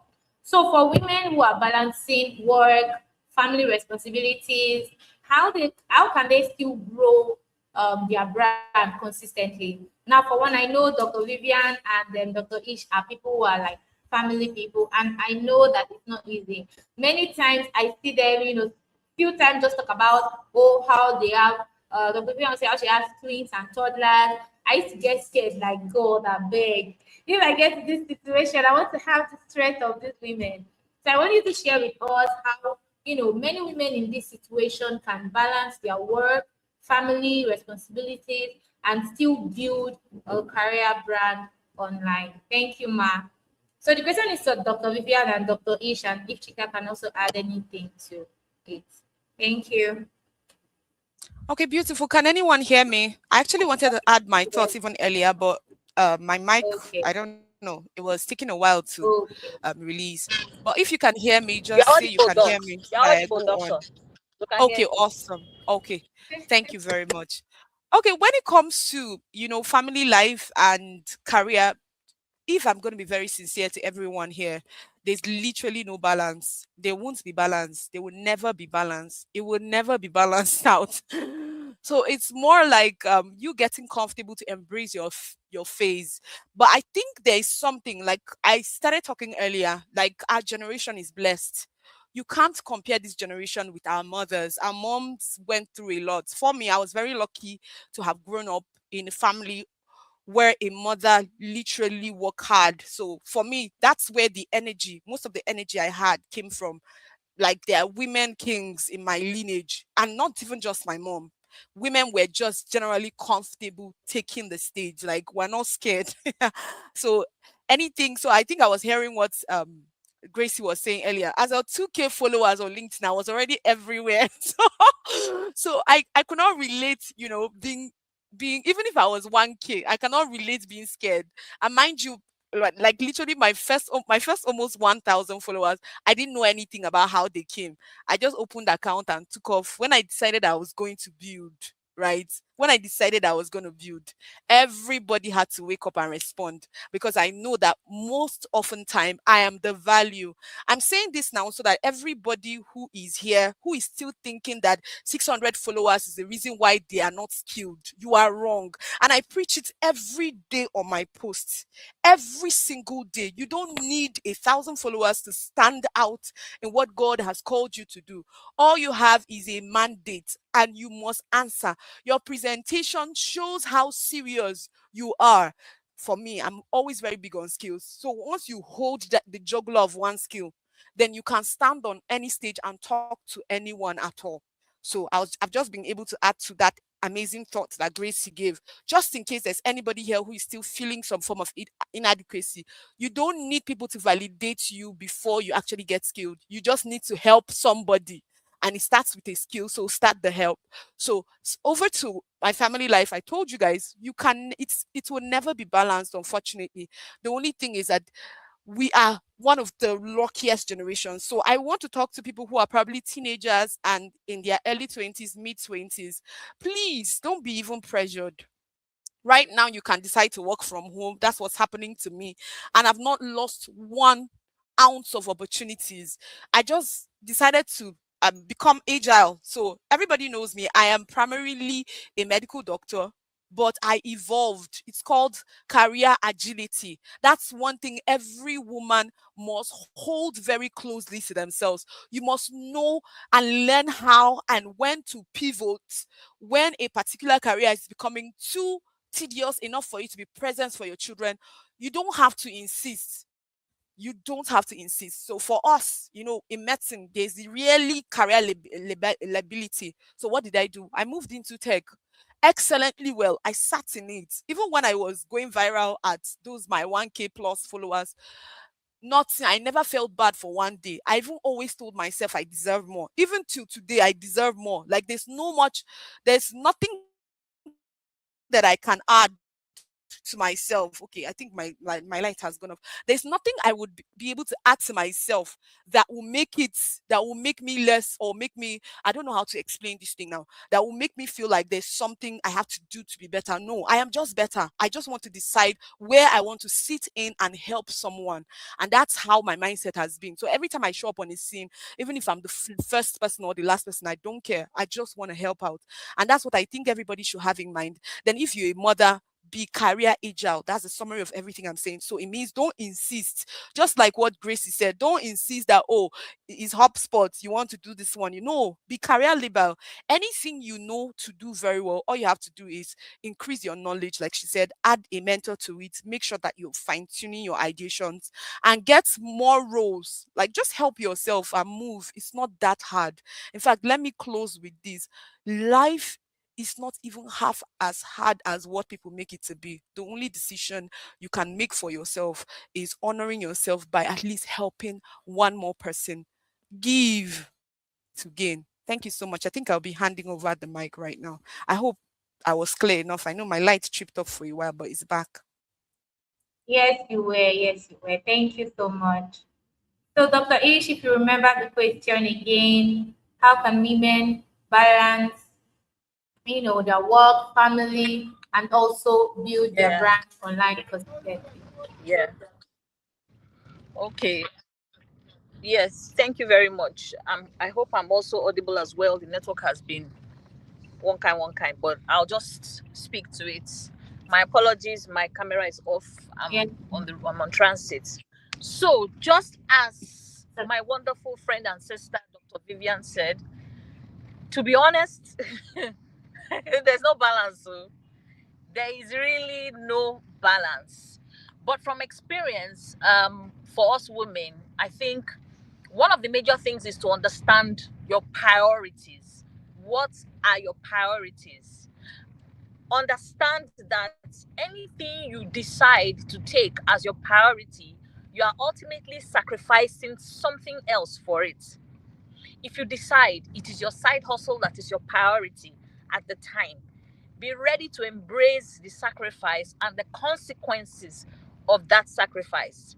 Most especially for women who don't have support systems. Now it's easier to balance it to an extent if you have a support system. I'll give an example. When I was in during my banking career, because I was in bank for almost 20 years, and I didn't have a support system.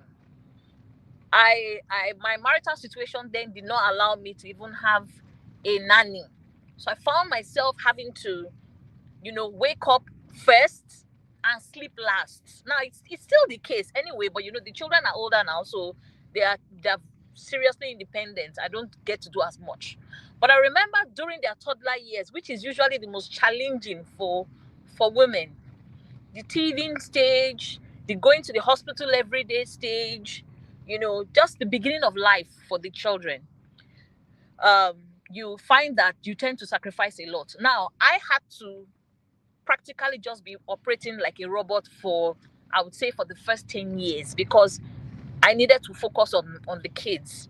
But I realized that when I now switched into career mode, when my goals changed, that I wanted to become a top executive in the bank. I wanted to earn good money. I wanted to this. I wanted to that.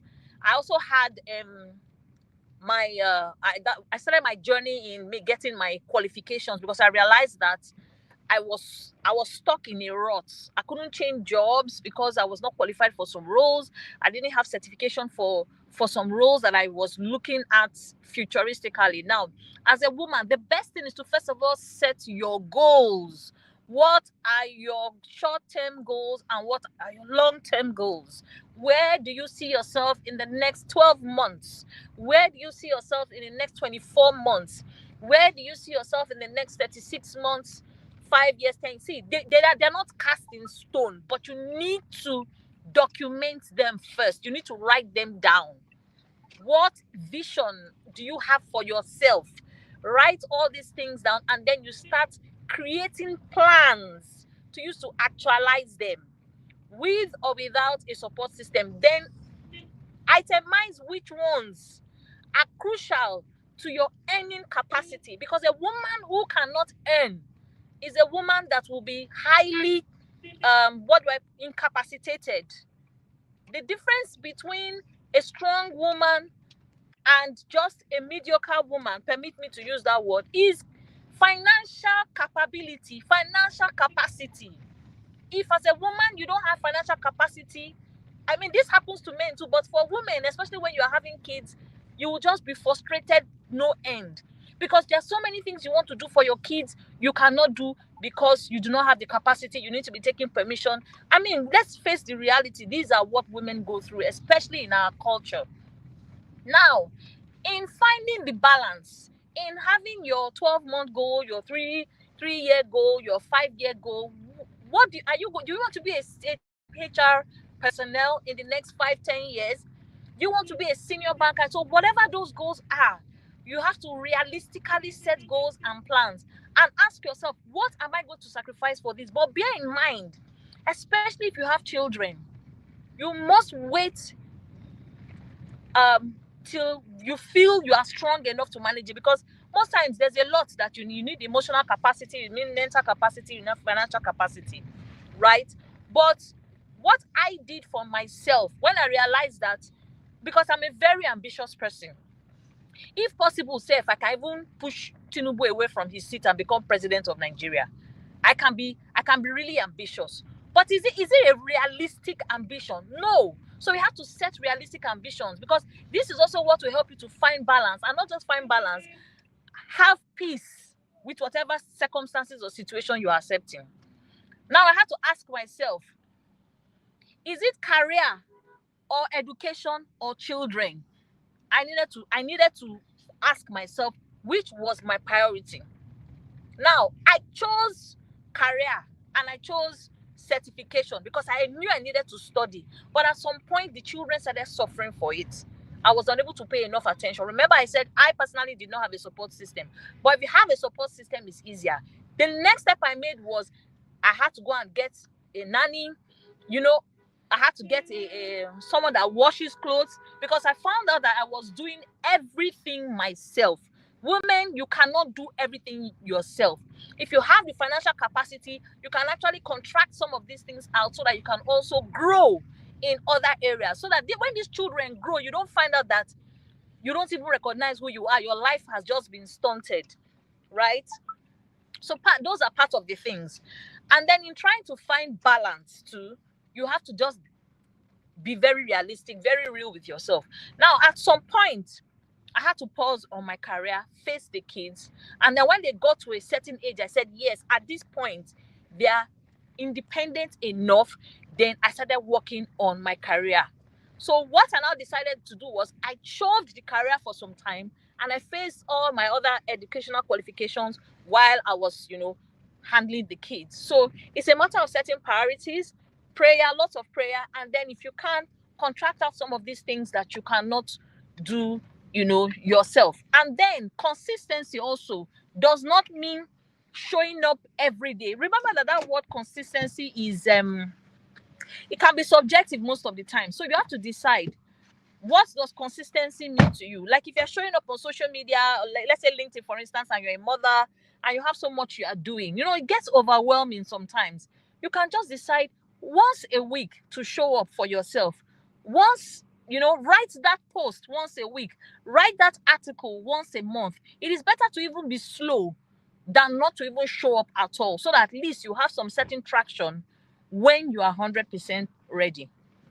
I hope I was able to add something to it. Thank you. Thank you so so much, Ma. That was super amazing. We are actually exhausted a lot of time, and I am super excited and very very very happy to have you all. So I'm going to give all our speakers a round of applause. Please let's give our speakers a round of applause. They did amazing. Thank you. And this is just the second panel. I think we took almost 1 hour because it is very important. Remember, I said that we should take notes. And if you have actually been taking notes, just like me, while I'm listening and I'm also hosting this session, I'm taking notes, and my notes, I tell you, is already full. One single word that she said, and I have pinned it on the screen, is you cannot do everything yourself. There is a point of being overwhelmed, and the overwhelming, sense, it causes people to get frustrated and leave everything. But that can be structured, just as you said, that can be structured by priority, setting priorities right. So thank you so much, Ma. So we have to be bringing this panel down so the next panel of speakers can come up. So please let's give them a round of applause again. Thank you, Dr. Ish. Thank you, Dr. Vivian. I Thank think she's you. on the call. Thank you, Miss Chika. God bless you, Ma. Thank you so, so much, Grace and Bukola.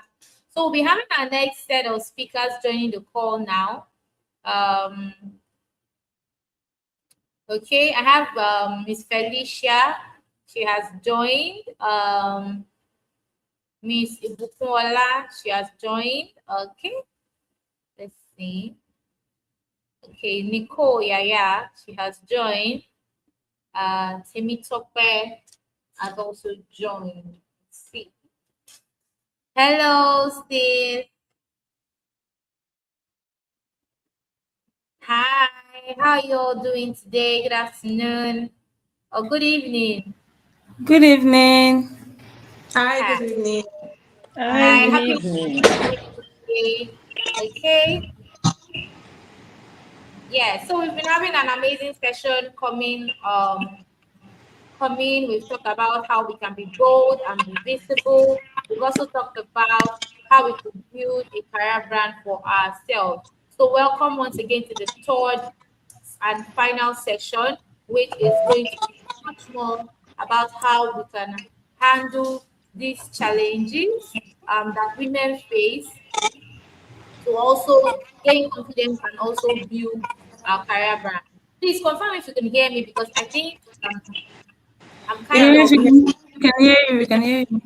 okay, okay, amazing. So I'll be asking the question one after the other. If you are actually interested in answering that question, you can decide to answer first.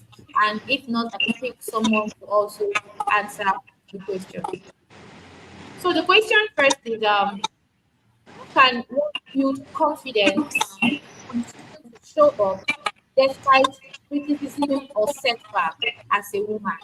How can one build confidence and continue to show up? Because we have a lot of people who started showing up one way or the other, started building their brand, but because of criticism and setback, they decided to stay back and forever stay silent. So how can one build confidence and show up despite criticism and setback as a woman? Thank you. So maybe Temitope wants to help us, Nicole or Miss Felicia or Ibukon. You can just go ahead to speak. All right, thank you very much, Fumilayo. Can anybody hear me? Please confirm you can hear Yes, we me. can. Yes, we can All hear right, you. thank you so much. Hi, Nicole. Hi, Bukunlua. Hi, Felicia. It's so good to be here with you. Okay, so based on the question, how can you build confidence even while facing setback? So I would say the first important thing has to do with your mindset. That is the first thing, because if at all you are really determined that oh, okay, this is what you want, this is who you want to be, irrespective of the setbacks that you're facing, you would actually be more through with it. So I'm just going to use myself as an example. So first is what has really helped me is the fact that I tend to believe more in God. So that is like my number one secret, I would say. So it's not like there is no setback, but the number one secret is that I hold God tight. Like, you're not going anywhere. We are the one doing it together, right? That was the first thing. And after that, I am someone that, so I'll just say, me being the only girl in the midst of about guys was not something easy, right? So it wasn't that I was really now the type that I was outgoing. I was more of an introvert. And it was just that because I tend to look at things, I tend to just explore things. It made me see that, oh, this is what is happening in the world. And now to just even consider, I have a petite stature, right? I have a petite stature. So that's more tends to now even hard to it. Like, oh, you're a female with this stature and you want to really do things. But I think my mind was just the fact that from the onset, I knew what I wanted. So, and I was someone very outspoken. My mouth is so sharp. There is no way you would say you want to put me down, irrespective of my stature or something, because I would make sure that I tell you or I put you in your place. So, the most important thing was even when I face setback, I tend to be like, okay, this is just for a period of time, and the most thing I do is I pray about it. So irrespective of what is happening, though I can just keep myself in the room because I've done it, I just tend to keep myself in the room for days. I don't want to see anybody, I don't want to talk to anybody. I'm trying to like just find myself, and that's because, oh, maybe I didn't do something well or I failed in something. And I'm just like, do I really think, how can I go out, how would people see me? Oh, tell me you did this. Oh, so I'm always having that thought in my head that people are saying, people will talk, people would say you didn't do it well. Sometimes, at times, I don't tend to post on LinkedIn. Maybe when I post on LinkedIn and I'm just seeing like one comment or just one post, and I'm just like, will I even go and post again? What's all this? So all those things tend to affect the confidence. But what I know is that I know I wanted something. I go back to, why exactly are you doing this? Right, that's the first question I asked myself. Okay, why exactly did you do this at the first point? If I'm able to answer it, I'm like, okay, I know God already said it, that the journey is not going to be easy. He said it there with tribulations, but one important thing that is sure is that I would overcome it, right? And the only thing I go back to prayer. I go, God, please just lead me, because if you don't help me, I'm gone. I'm a goner. I don't have any other thing, right? And with that, I tend to, one thing that helps, the tricks that help is that I tend to listen to people on YouTube. So I don't mind the data that it will cost. I will just go on YouTube, auto replay topics I really want to listen to based on what I'm facing that moment. I go to listen to topics, hear from other people, and that tends to like ignite some fire in me. And all of a sudden, me that I was down some minutes, I'm already up back. And I'm just like, okay, I want to do this, I want to do that. And I think that's really what has helped me, irrespective of any setback, be able to know that this is what you want. Why exactly did you do it at the first place? And have people that when you listen to them, they can actually ignite something in you. So even if you're down, you know that, oh, when you listen to this podcast, something is ignited in you. When you listen to this YouTube video, something is ignited in you. When you read some people article, you tend to get to be moved, right? And that's something that has really helped me thus far in having to like still building my confidence. So I can be confident in a minute without knowing that I have gone through something the other minutes. And it's not that I'm a superhero, it's just that I've been able to figure out that part that, okay, if this is happening, pray, listen to people on YouTube, and just get yourself all back together because you have something to achieve. So that's just it. Thank you so much for that answer. That's just super amazing because the first thing, God is the center of it. You can only rely on God. If you put your reliance on man when it comes to setback, it's always hard to come back because man will fail you. So I don't know if any of us want to add to that that answer, Nicole. Yes, I would like to add to that. That was very incredible. I hope everybody can hear me. Yes, we can. Okay. There's actually one thing she mentioned, and which is God. I don't joke with God at all. In fact, before I go to give any presentation, the first thing I say to God is, my success is important to you because this is my purpose on earth. This is what you're giving to me, right? So I don't have anybody to rely on except you at that point in time. Now, as much as you involve God, you also have to make sure that you know, are comfortable in your skin, because that is where confidence is going to start with. If you're not comfortable in your skin, if you're not comfortable hearing your voice, I've heard people say that when they hear their voice, I don't know if anybody has encountered that. They say they don't like hearing their voice, like when they speak and then they hear their voice, they're like, no, I don't want to hear my voice. But you have to be comfortable, because those things that are cringe, that's what represents you. Like, that's who you are. You have to be comfortable with yourself. You have to be comfortable with how you speak, because you don't expect people to like your content if you don't even like how you write. You don't expect people to want to listen to you if you already feel like, I'm not sure if I even know what I'm doing in the first place. So to be able to build confidence, you really need to enjoy your own space, like yourself, like your identity. And then another thing is, don't always wait for the perfect time. There is no perfect time. The perfect time is now. There is no time for everything to be 100%, for you to post that video, or for you to hand over that brand pitch, or for you to reach out to that person or that mentor or that collaboration. There is no time. The time is actually now. This is the perfect time. There is one exercise I always do before I do anything like on stage. I'm sure all of us watch movies, right? So, and if an actor is playing as a soldier, I'm pretty sure everybody, you can almost see that if this actor was not really into acting, he could go pass for a soldier, right? Like, they act so well that they actually represent that identity at that point. So I tell myself that, okay, today that I'm presenting, I want to be that actor. People can't tell if I'm tense unless I show them, right? They can't tell if I'm not confident unless I show them. So how about I play this role of being the guy or being the person who knows what they are doing, and then I get on and I do it. And so when I climb the stage, I'm thinking, oh, I'm actually an actor performing as the best keynote speaker at this point in time. Who is going to know if I'm scared? Only me. I'm the only one who knows what I'm feeling inside. So these are just little things that, could help building confidence. And it's not going to be easy, but then you also have to, like she said, you also have to vet what you consume. I always do what I call detox. I detox the kind of content I consume. I detox the kind of things on my feed. Some people allow random things on their feed. Detox your feed. If you know you are trying to build confidence, you shouldn't be watching things that instigate fear in you. So try and make sure you're following people that share those kind of content. So yeah, that's just all I have to say. Thank you so much for that addition. You did amazing. You must have confidence in yourself. Basically, you must have confidence in what you can do, what you say.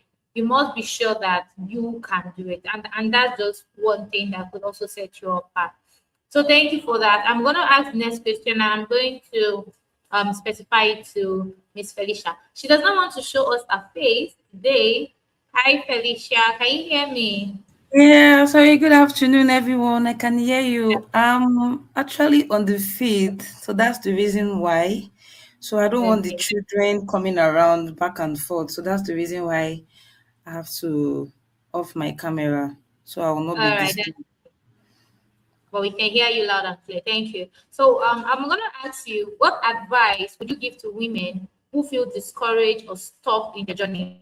Now, this might stem from like the first question and just follow up.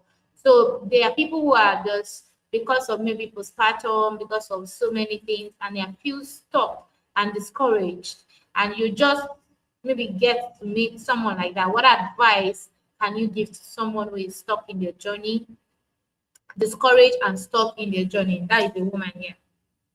Thank you. Okay, good evening once again, everyone. So I'll start by saying this. Your journey is not over just because the road is hard. Sometimes the hardest road leads to the most beautiful destination. Thank you very much for that question. First, I want to say something that is very, very important to every woman who feel discouraged or stuck right now. You are not alone. You are not alone. You see, many strong and successful women you see today have had moments where they felt tired, confused, unsure about their future. So feeling stuck does not mean you are weak. It simply means you are a woman. You see, life has different seasons. Some seasons feel exciting, some are full of progress, celebration. Other seasons feel slow and difficult. But every season has a purpose. You see, one piece of advice I could give to anybody is this: do not rush your journey. Mm-mm. Do not rush your journey. Do not rush your journey. Do not rush your journey. You see, sometimes we compare our life with others. Just because Fumi is now the HR director does not mean Felicia needs to be the HR director. Fumi has her own life, has her own journey. Everybody has their journey. So when we see somebody succeeding, someone moving forward, someone achieving big thing, and we began to feel like we are left behind, every part is different. So just because someone else is moving forward does not mean that you are failing. It means that your journey is unique and your timing is different. See, growth takes time. When you plant a beans today does not mean the next day the beans will start growing. There are stages to it.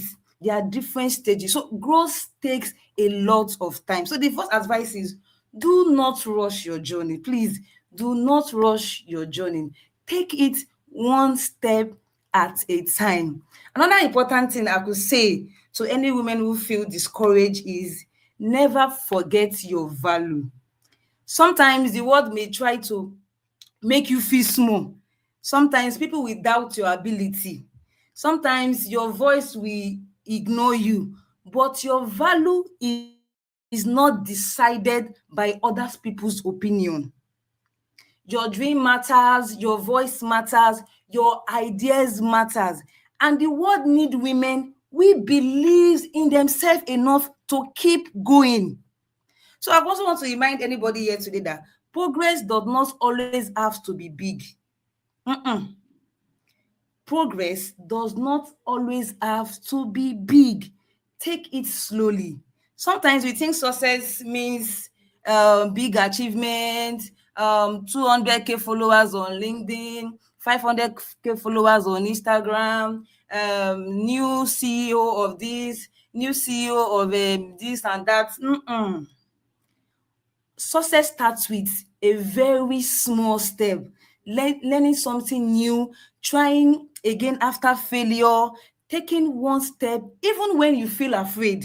You know, last year I lost my phone last year, and the person that took the phone went with all my savings from 2023, 2024, 2025. And I think, yeah, the phone got stolen set October. I sat down, I was crying, I was shedding tears. I was just asking myself, everything I have worked for, everything I have done, everything I have celebrated, everything I have achieved, it just, within a blinking of an eye, everything went away. What did I do? Nothing changed. I have to like sit up, tell myself to say, Felicia, don't allow this thing to hold you down. Get up, get up, get up, do something. People were asking me, are you sure you lost so amount of money? Are you sure they stole your phone and you are shining like this? You are happy, you are smiling. I was telling myself, I will never allow this to hold me down. I will still celebrate. I will still rejoice. I will still be happy. See, discouragement will come, challenges will come, difficult days will come. But what truly define a woman journey is not the challenges she face, but the courage she shows when she keep moving forward. Thank you very much. Thank you so much. That's super amazing, and I love it. Your voice matters, your dream matters, your ideas they matter, and so you must let nothing stop you. In fact, I could even give testimony for myself this last week. I already had it in mind I was going to host this event because we did something like this on LinkedIn last year with Dr. Ish, Dr. Vivian, and some other women. And that is it. My phone packed up, everything packed up.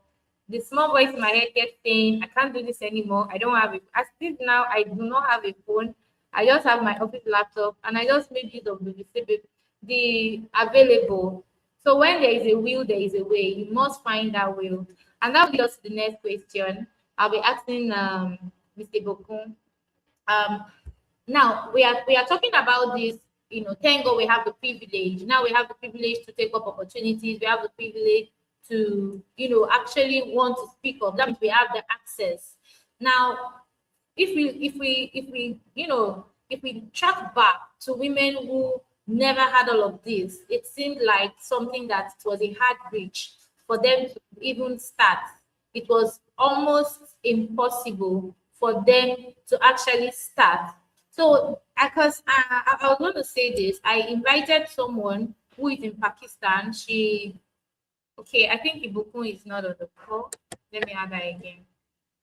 All right. So I invited someone who is like Pakistan, and then she just said, "Oh, it's not possible for her to join the call," and that was clearly because in that region or in that area, they are not giving access. So I'm asking this in that regard to say that how can women still, put themselves out there in an environment that does not support them, in an environment that do not believe in them. All right. I don't know if you get that question, Dugu.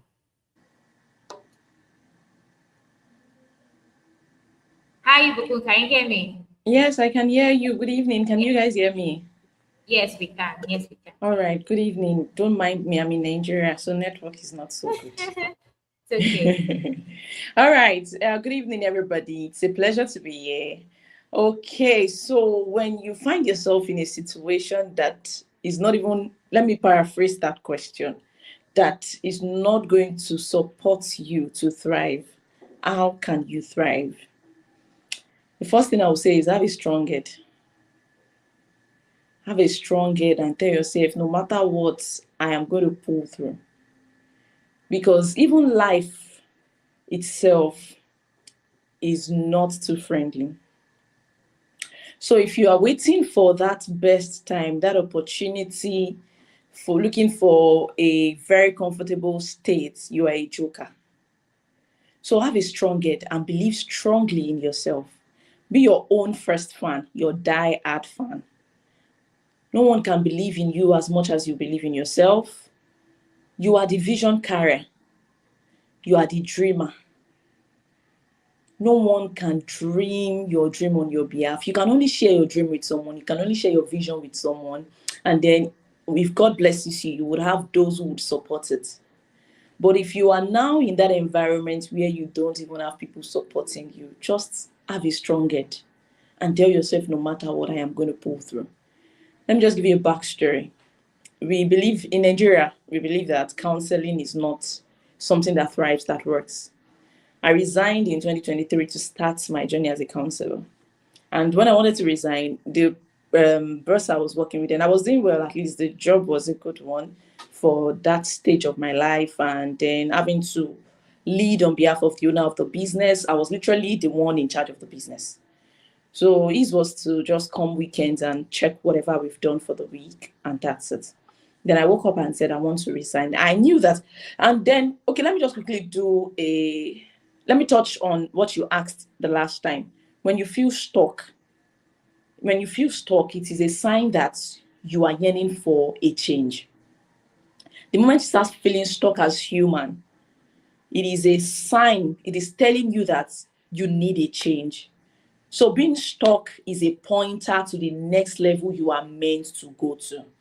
So I was doing well, but then I felt stuck. I knew that something was not right. I knew that something is not balanced. And I've always been somebody that had a big dream. I'm a dreamer. I've always dreamed of owning what belongs to me, running my things, having people around me and the likes. Yes, it's a good place and it's good for me to do that. However, it's not, I just felt my spirit, a yearning in me that something needs to change. So then I made them, they were like, okay, whatever, what do you now want to do? I said, I just want to go into counseling. And the word were like, it was as if everyone was against me. And they were like, are you a joker in Nigeria? Counseling, this and that. How do you even want to survive? What are you thinking? You can still work and be a counselor. I said, no, I needed that change.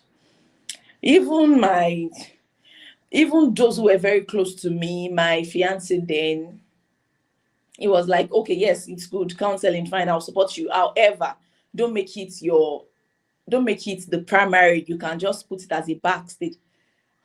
It's not you people's dream, it's my dream. I know what I can see, I know what I'm sensing. So people should not even bother. All odds were against me.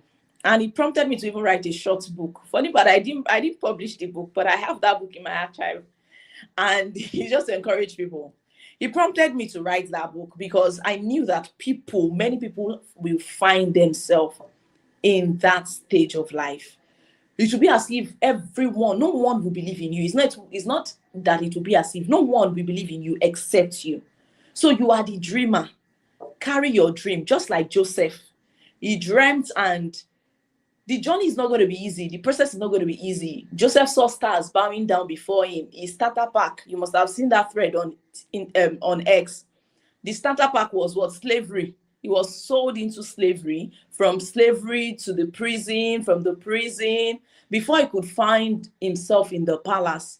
It took a lot of time, processes, hard one at that. So be ready to be an outcast. Be ready to be downcasted. Be ready to be insulted. Be ready to face the shame, but have a strong head. Like, tell yourself, no, I am not, never going to allow anything or anyone pull me down. And it's a mindset thing, actually. It's a mindset thing. It's a mindset thing. So you have to have that strong mind. In fact, let me just use the word wicked mind for yourself. Tell yourself, train yourself, discipline yourself to tell yourself that nobody will pull me down except myself. I pulled through. If people don't support me, no problem. Don't give me the support I need. I know what I'm seeing. I know where I'm going to. From that 2023, I've transitioned and now into peace building, using the knowledge of a counselor, merging it as a consultant is a different thing entirely.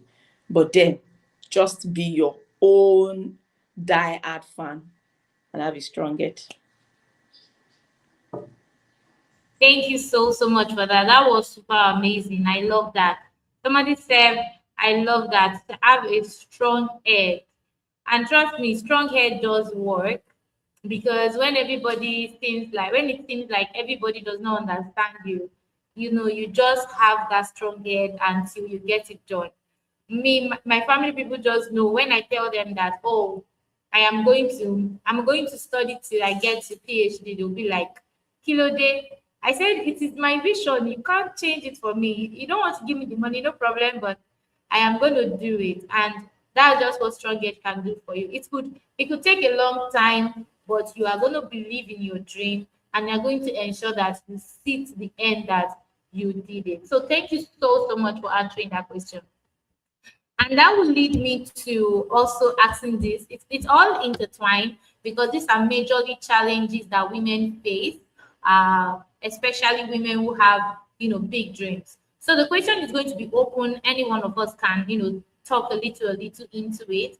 And it is, when a young woman feels like her dream is too big for her, or big for her background or situation. Yes. So when a woman says, or a young woman feels like her dream is too big for her, or her background, or her situation, what can they do? What can they do? Right? I have been in that situation. I have also to add to it, but I will leave the floor open for you, or maybe Tijani want to start, Nicole, and anyone can start, and then we will talk about it. It's a conversation.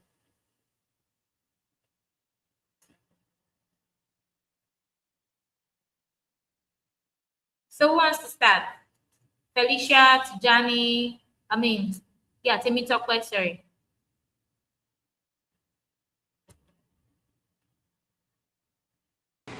I hope I was heard. Can you hear me? Yes. If you don't mind, could you repeat the question? My network is acting funny. Okay. So I'll go through it again. So I said, leading from all of the questions we are asking, Okay, so when a woman feels like her dreams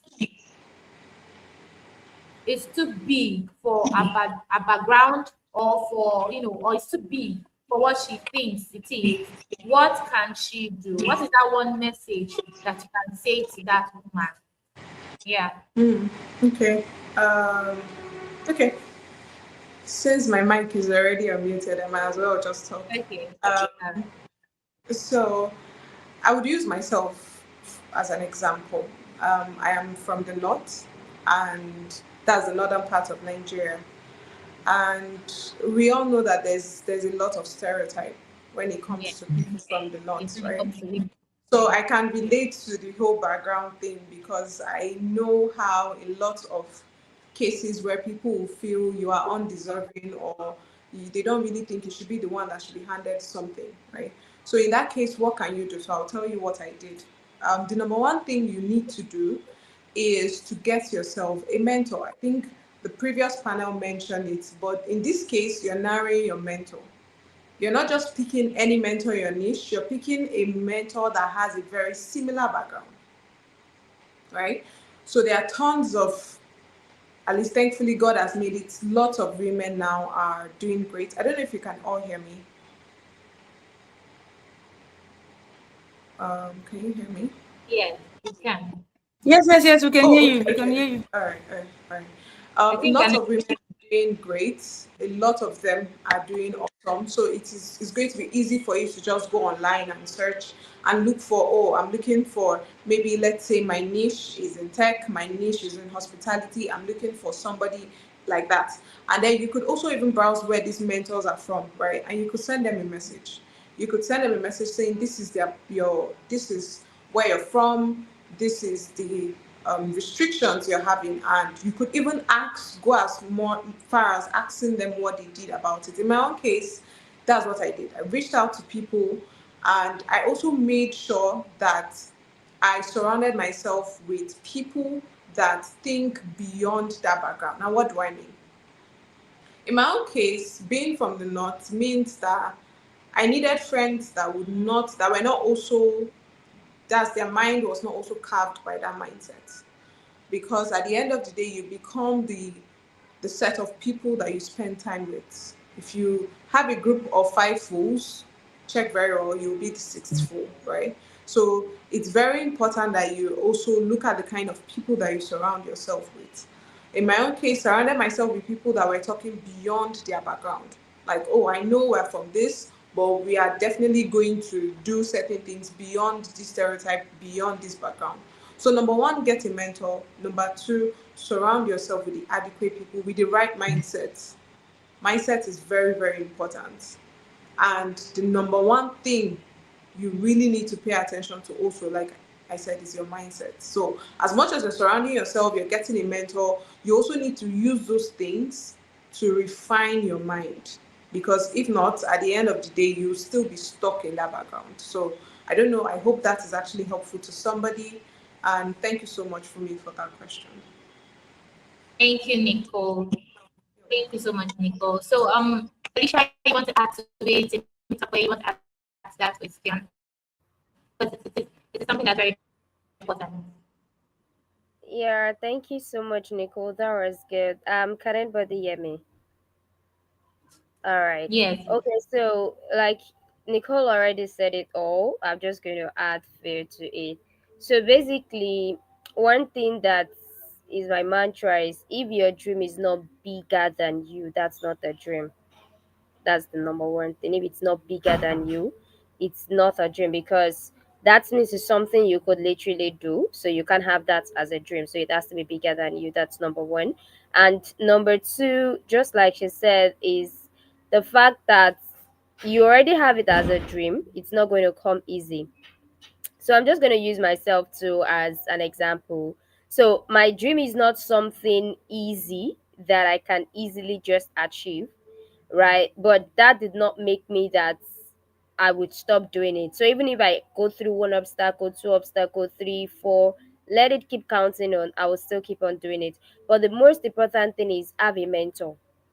Just like Nico said, have a mentor, right? That is something that would really help you through have a mentor, because even when you have such challenges, or when you think, oh, you're getting tired, you don't want to continue again, you could always speak to your mentor. And even if you don't have a mentor, have someone you can talk to. So now, this someone you can talk to does not necessarily mean they should be your friends. They can be people already higher in what you are looking at. These are people that can give you advice. These are people that can tell you that, oh, I have been there before. This is how it is. This is how it should be. It's not going to come easy, right? So have people you can always talk to when you feel down, you feel tired, because trust me, it's a lonely journey.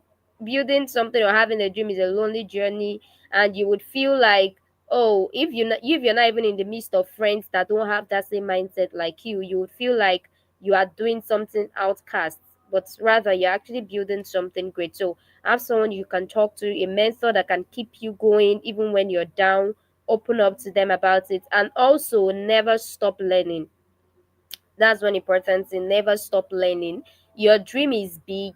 Trust me, you don't have it figured out yet, because it is big. So you don't even have the full picture about how it's going to be. You don't have everything all glaring to you. You just know that you have some few things about it, that, oh, I want to achieve this, I want it like this, I want it like that, Yeah. right? But when you keep on learning, you know that you tend to expand, you tend to explore some other things. So even, let's say for instance, your dream as at last month or last year, you feel you could achieve it in this also way.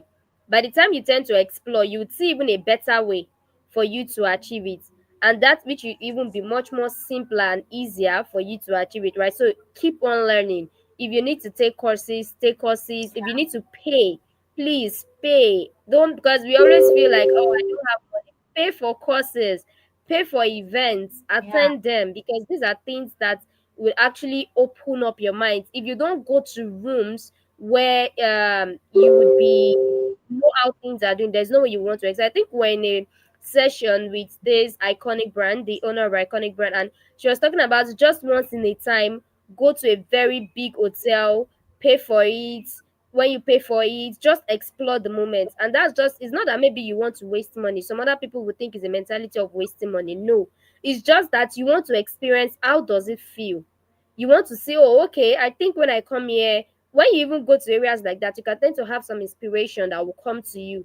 You can tend to see some problems that you feel you have solutions to, right? So it's always important that you tend to explore, learn, and reach out to people, have a good network around you. So please, if you have friends now that they are not contributing anything, you cannot see what they are contributing to you, you can't see people alignments in your vision, my dear brother and sister, please look for more friends. Don't skip that as your cycle. Don't say you cannot start looking for friends. Now there are a whole lot of people. It's not a must you have them as your close circle, right? But at least these are people that you can always reach out to. You can get something from. You can also impact them too. So what I'll just say is, when you're in situations like that, have a mentor, someone you can always talk to, keep learning, and build relationship, because don't be too poor that what you have is only money. Build relationship. That's the key for wealthy people. They don't use money to do everything. Their strategic pattern is relationship. They know that when they need something, they have someone to reach out to. So if you think people Yeah. are wealthy because they can get anything they have with their money, no. It's relationship that they have been able to build, right? So build relationship too, and get to network with people, and always impact wherever you go. So I think that's just for my end. Thank you so, so much. Thank you all. We have come so far and we have actually done justice to this Women Visibility Summit. I actually want to add to that because, for one, I used to have a very big dream. I used to always say that, oh, I'm going to impact the thousands of people, millions of people. I cannot even fathom what it is in my mind, but I just have a very big dream. And it is even yet to come to pass, right? But I am working the vision. And part of the things that have helped me, just as you said, is I went to look for women who are doing excellently the things that I dream to be. I check them day in, I go to their events and they inspire me. So when you keep that inspiration burning, you keep seeing that dream in front of you. But when you're in the midst of people who do not get that vision, that dream will die. And so that's one thing. Your circle matters a lot. I just So I want don't know if to, we have yeah, I want to add you want to something add to something that. to I want to add okay, something to that. And you all should just permit me. I would want to go a bit spiritual because life is spiritual. And if you want to break limits, if you want to truly break barriers, background, if your background is already a limiting factor, you must take your spiritual life seriously. Let's not even joke. I am a living experience. I am a living example, and that's why I'm speaking in that direction, in the spiritual aspect of life. Yes, when we dream dreams, you must have dreamt. In fact, it's so funny that you are not just a dreamer, you've dreamt. You sometimes even feel like there is a nudging and you feel like, oh, this thing is about to happen. And then suddenly it's as if it's not happening again, right? It just tells you, it's a signal to you that you have to intensify in the place of prayer. And you need to study the pattern in your family. Don't downplay patterns. Life is spiritual. So if you don't even understand that aspect yet, maybe you should understand it now. That sometimes people want to break free. There are dreamers. There are dreamers. Like people dream a lot. There are people who want to break free from that background they came from, but there is always a force that is pulling them back. And that is where the spiritual aspect of life comes in, and you don't have to downplay it. If you don't pray well, start doing that now. If you don't know how to keep a very close relationship with God, begin to build it now. Your relationship with God matters a lot. It matters a lot when it comes to breaking barriers, when it comes to breaking free or seeing beyond your current background. You need that relationship with God. And just like I think Temitope said, mindset. Even I think Nicole also said it. Mindset is very important. And that's what the Bible says. As a man thinketh, it's not is you. You've never wondered, but as a man thinketh, so is he. Your mind, you become what you picture in your mind. You become what your mind can process. So begin to expand your mind, and when you do that in the place of prayer, pay attention. You would notice that sometimes you pray and your mind is flying. Maybe you are praying and you are picturing yourself in US, you are picturing yourself in UK, or it start taking you back to some things that had happened. Don't ignore it. There are words that are coming to you to pay attention to look into. So when you are praying, open your mind and let God expand you already. Don't just, in fact, as I am like this now, I nobody in my family drives a Benz. But I know that I want to break free from that. Like Temitope said, that Minta said, I went to a place where they sell cars. I don't have 100,000 there. In fact, that time I don't even think I have 50,000 there. I went to a place where they sell cars. I dressed properly because I know what I want to carry. I know what I desire. I dressed well. I introduced myself like a wife of a billionaire. And I went to price the latest Benz that I desire in millions of naira. And I'm like, is that the best price you can do? Let's negotiate this thing. I can just come tomorrow to pick it up. I know that I don't have that money.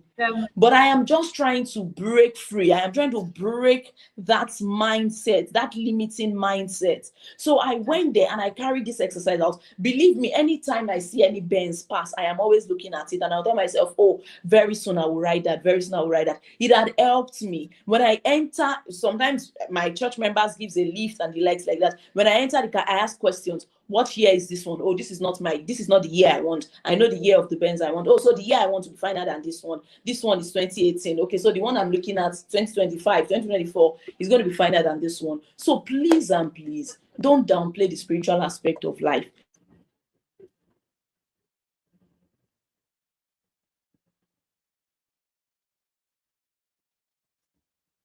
Oh my god, I don't know if she's breaking or it's only my end. Can't I hear her think it's the anymore. network. It seems it's a Okay, network. okay. Network has been dealing with me too. Okay, so while we are still waiting for her to come up, and this is the reason Okay. why we are talking about this International Women's Day. Okay, let's see. She's up.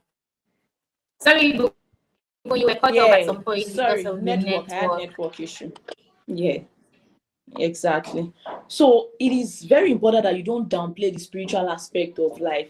I don't even know how to explain this, but I'm just begging you. See, I know why I'm begging you. If I can kneel down, I will kneel down to beg you to take the spiritual aspect of Yeah. life very seriously. Once you have noticed something in your family, maybe women in your family after marriage they get stalked, maybe after childbirth they get stalked, maybe when they get married they become trapped, you realize that the women in your family are at a point they don't excel, they don't go beyond that point. It is a sign. These are signs that you should not overlook. They are signs that you should sit yourself down and ask questions. Yes, thank you. Let me give you this strategy. Ask questions. Sit yourself down and be asking God. Just assume you can see him and then ask questions. Why is it like this? Why is it like this? Okay, let me share an experience with you. Recently, my toddler was going through a lot, week in, week out, sickness, this and that. For months, it has been going on for months. And I just sat myself down and I'm like, what exactly is the problem? How can this continue? How can this be like this? The day I got angry was the day that sickness flee from the body. The day I said, no, not anymore. I am not doing extra. That was the day an end came to it. The Bible says, on when you are tired, you will break free from that yoke. If you really want to break free from that background, then you must be tired. If you are still pampering that situation, if you are pampering your background, if you are if you are saying it that, oh, my father is not doing well, my mother, let me just take it like that, I will be taking life as it comes. No, don't take life as it comes. Fight for life, because life is spiritual. I pray that God will help us. And this little way that I've explained it, I pray the Holy Spirit will shed it abroad in our hearts and put light in it in Jesus' name. Thank you. Amen. Amen. Thank you so much, Miss Ibukun. Thank you. Miss Ibukun is a marriage consultant. She's a pastor. She's so many women in one. If you want to have them maybe consulting or mentorship, you could reach out to her on LinkedIn. So also our amazing women. We have so many women that have joined today. I am just so filled with joy. I don't even know how to express it, and I'm just smiling. But I am so happy that this session went on and we're able to cover up every single thing that we actually planned to. And for every single woman watching this today, I want you to know that you have people who has passed through the same things that you have passed through, and having a big dream is not scary, and actually being visible about it is not pride. It's actually who you are. And all of this let us know that we actually have an identity. Apart from you being married to a man, apart from you being having a responsibility because you have children, you have an identity, you have a calling, and you must do it. So having to choose that goal, that dream over the responsibility that you have in the natural is not you being proud. It's not you doing too much. You are actually you're actually going further to do things that your children will be grateful for, that they will look back to say that you have kept a legacy. So for every woman listening to this, I hope that you are no longer scared. You are bold to take visibility seriously even this year. And I know that by next year, you'll probably be coming back to say, oh, thank God for this visibility summit. I was able to take a step. And it's not hard. If you don't know anything at all, learn a skill, start building your brand. And that's also why I'm building your favorite brand academy. Okay. What I do is I help young professionals. Many of them are women to surprisingly, because more women always want to take up more opportunities. So favorite brand academy we build young professionals, women, adults, 9 to 5ers, so that while they are working, they can also be building the brand, so they could gain visibility and land global opportunities. With the age of social media and AI, it has made a lot of things easy. You don't have to, be limited by the whole discrimination and all of it alone. The moment you decide to speak up, The moment you decide to start taking the stage, the sky is your starting point. So I hope that we are going to take visibility much more seriously. Remember that your voice matters, your story matters, and your visibility matters.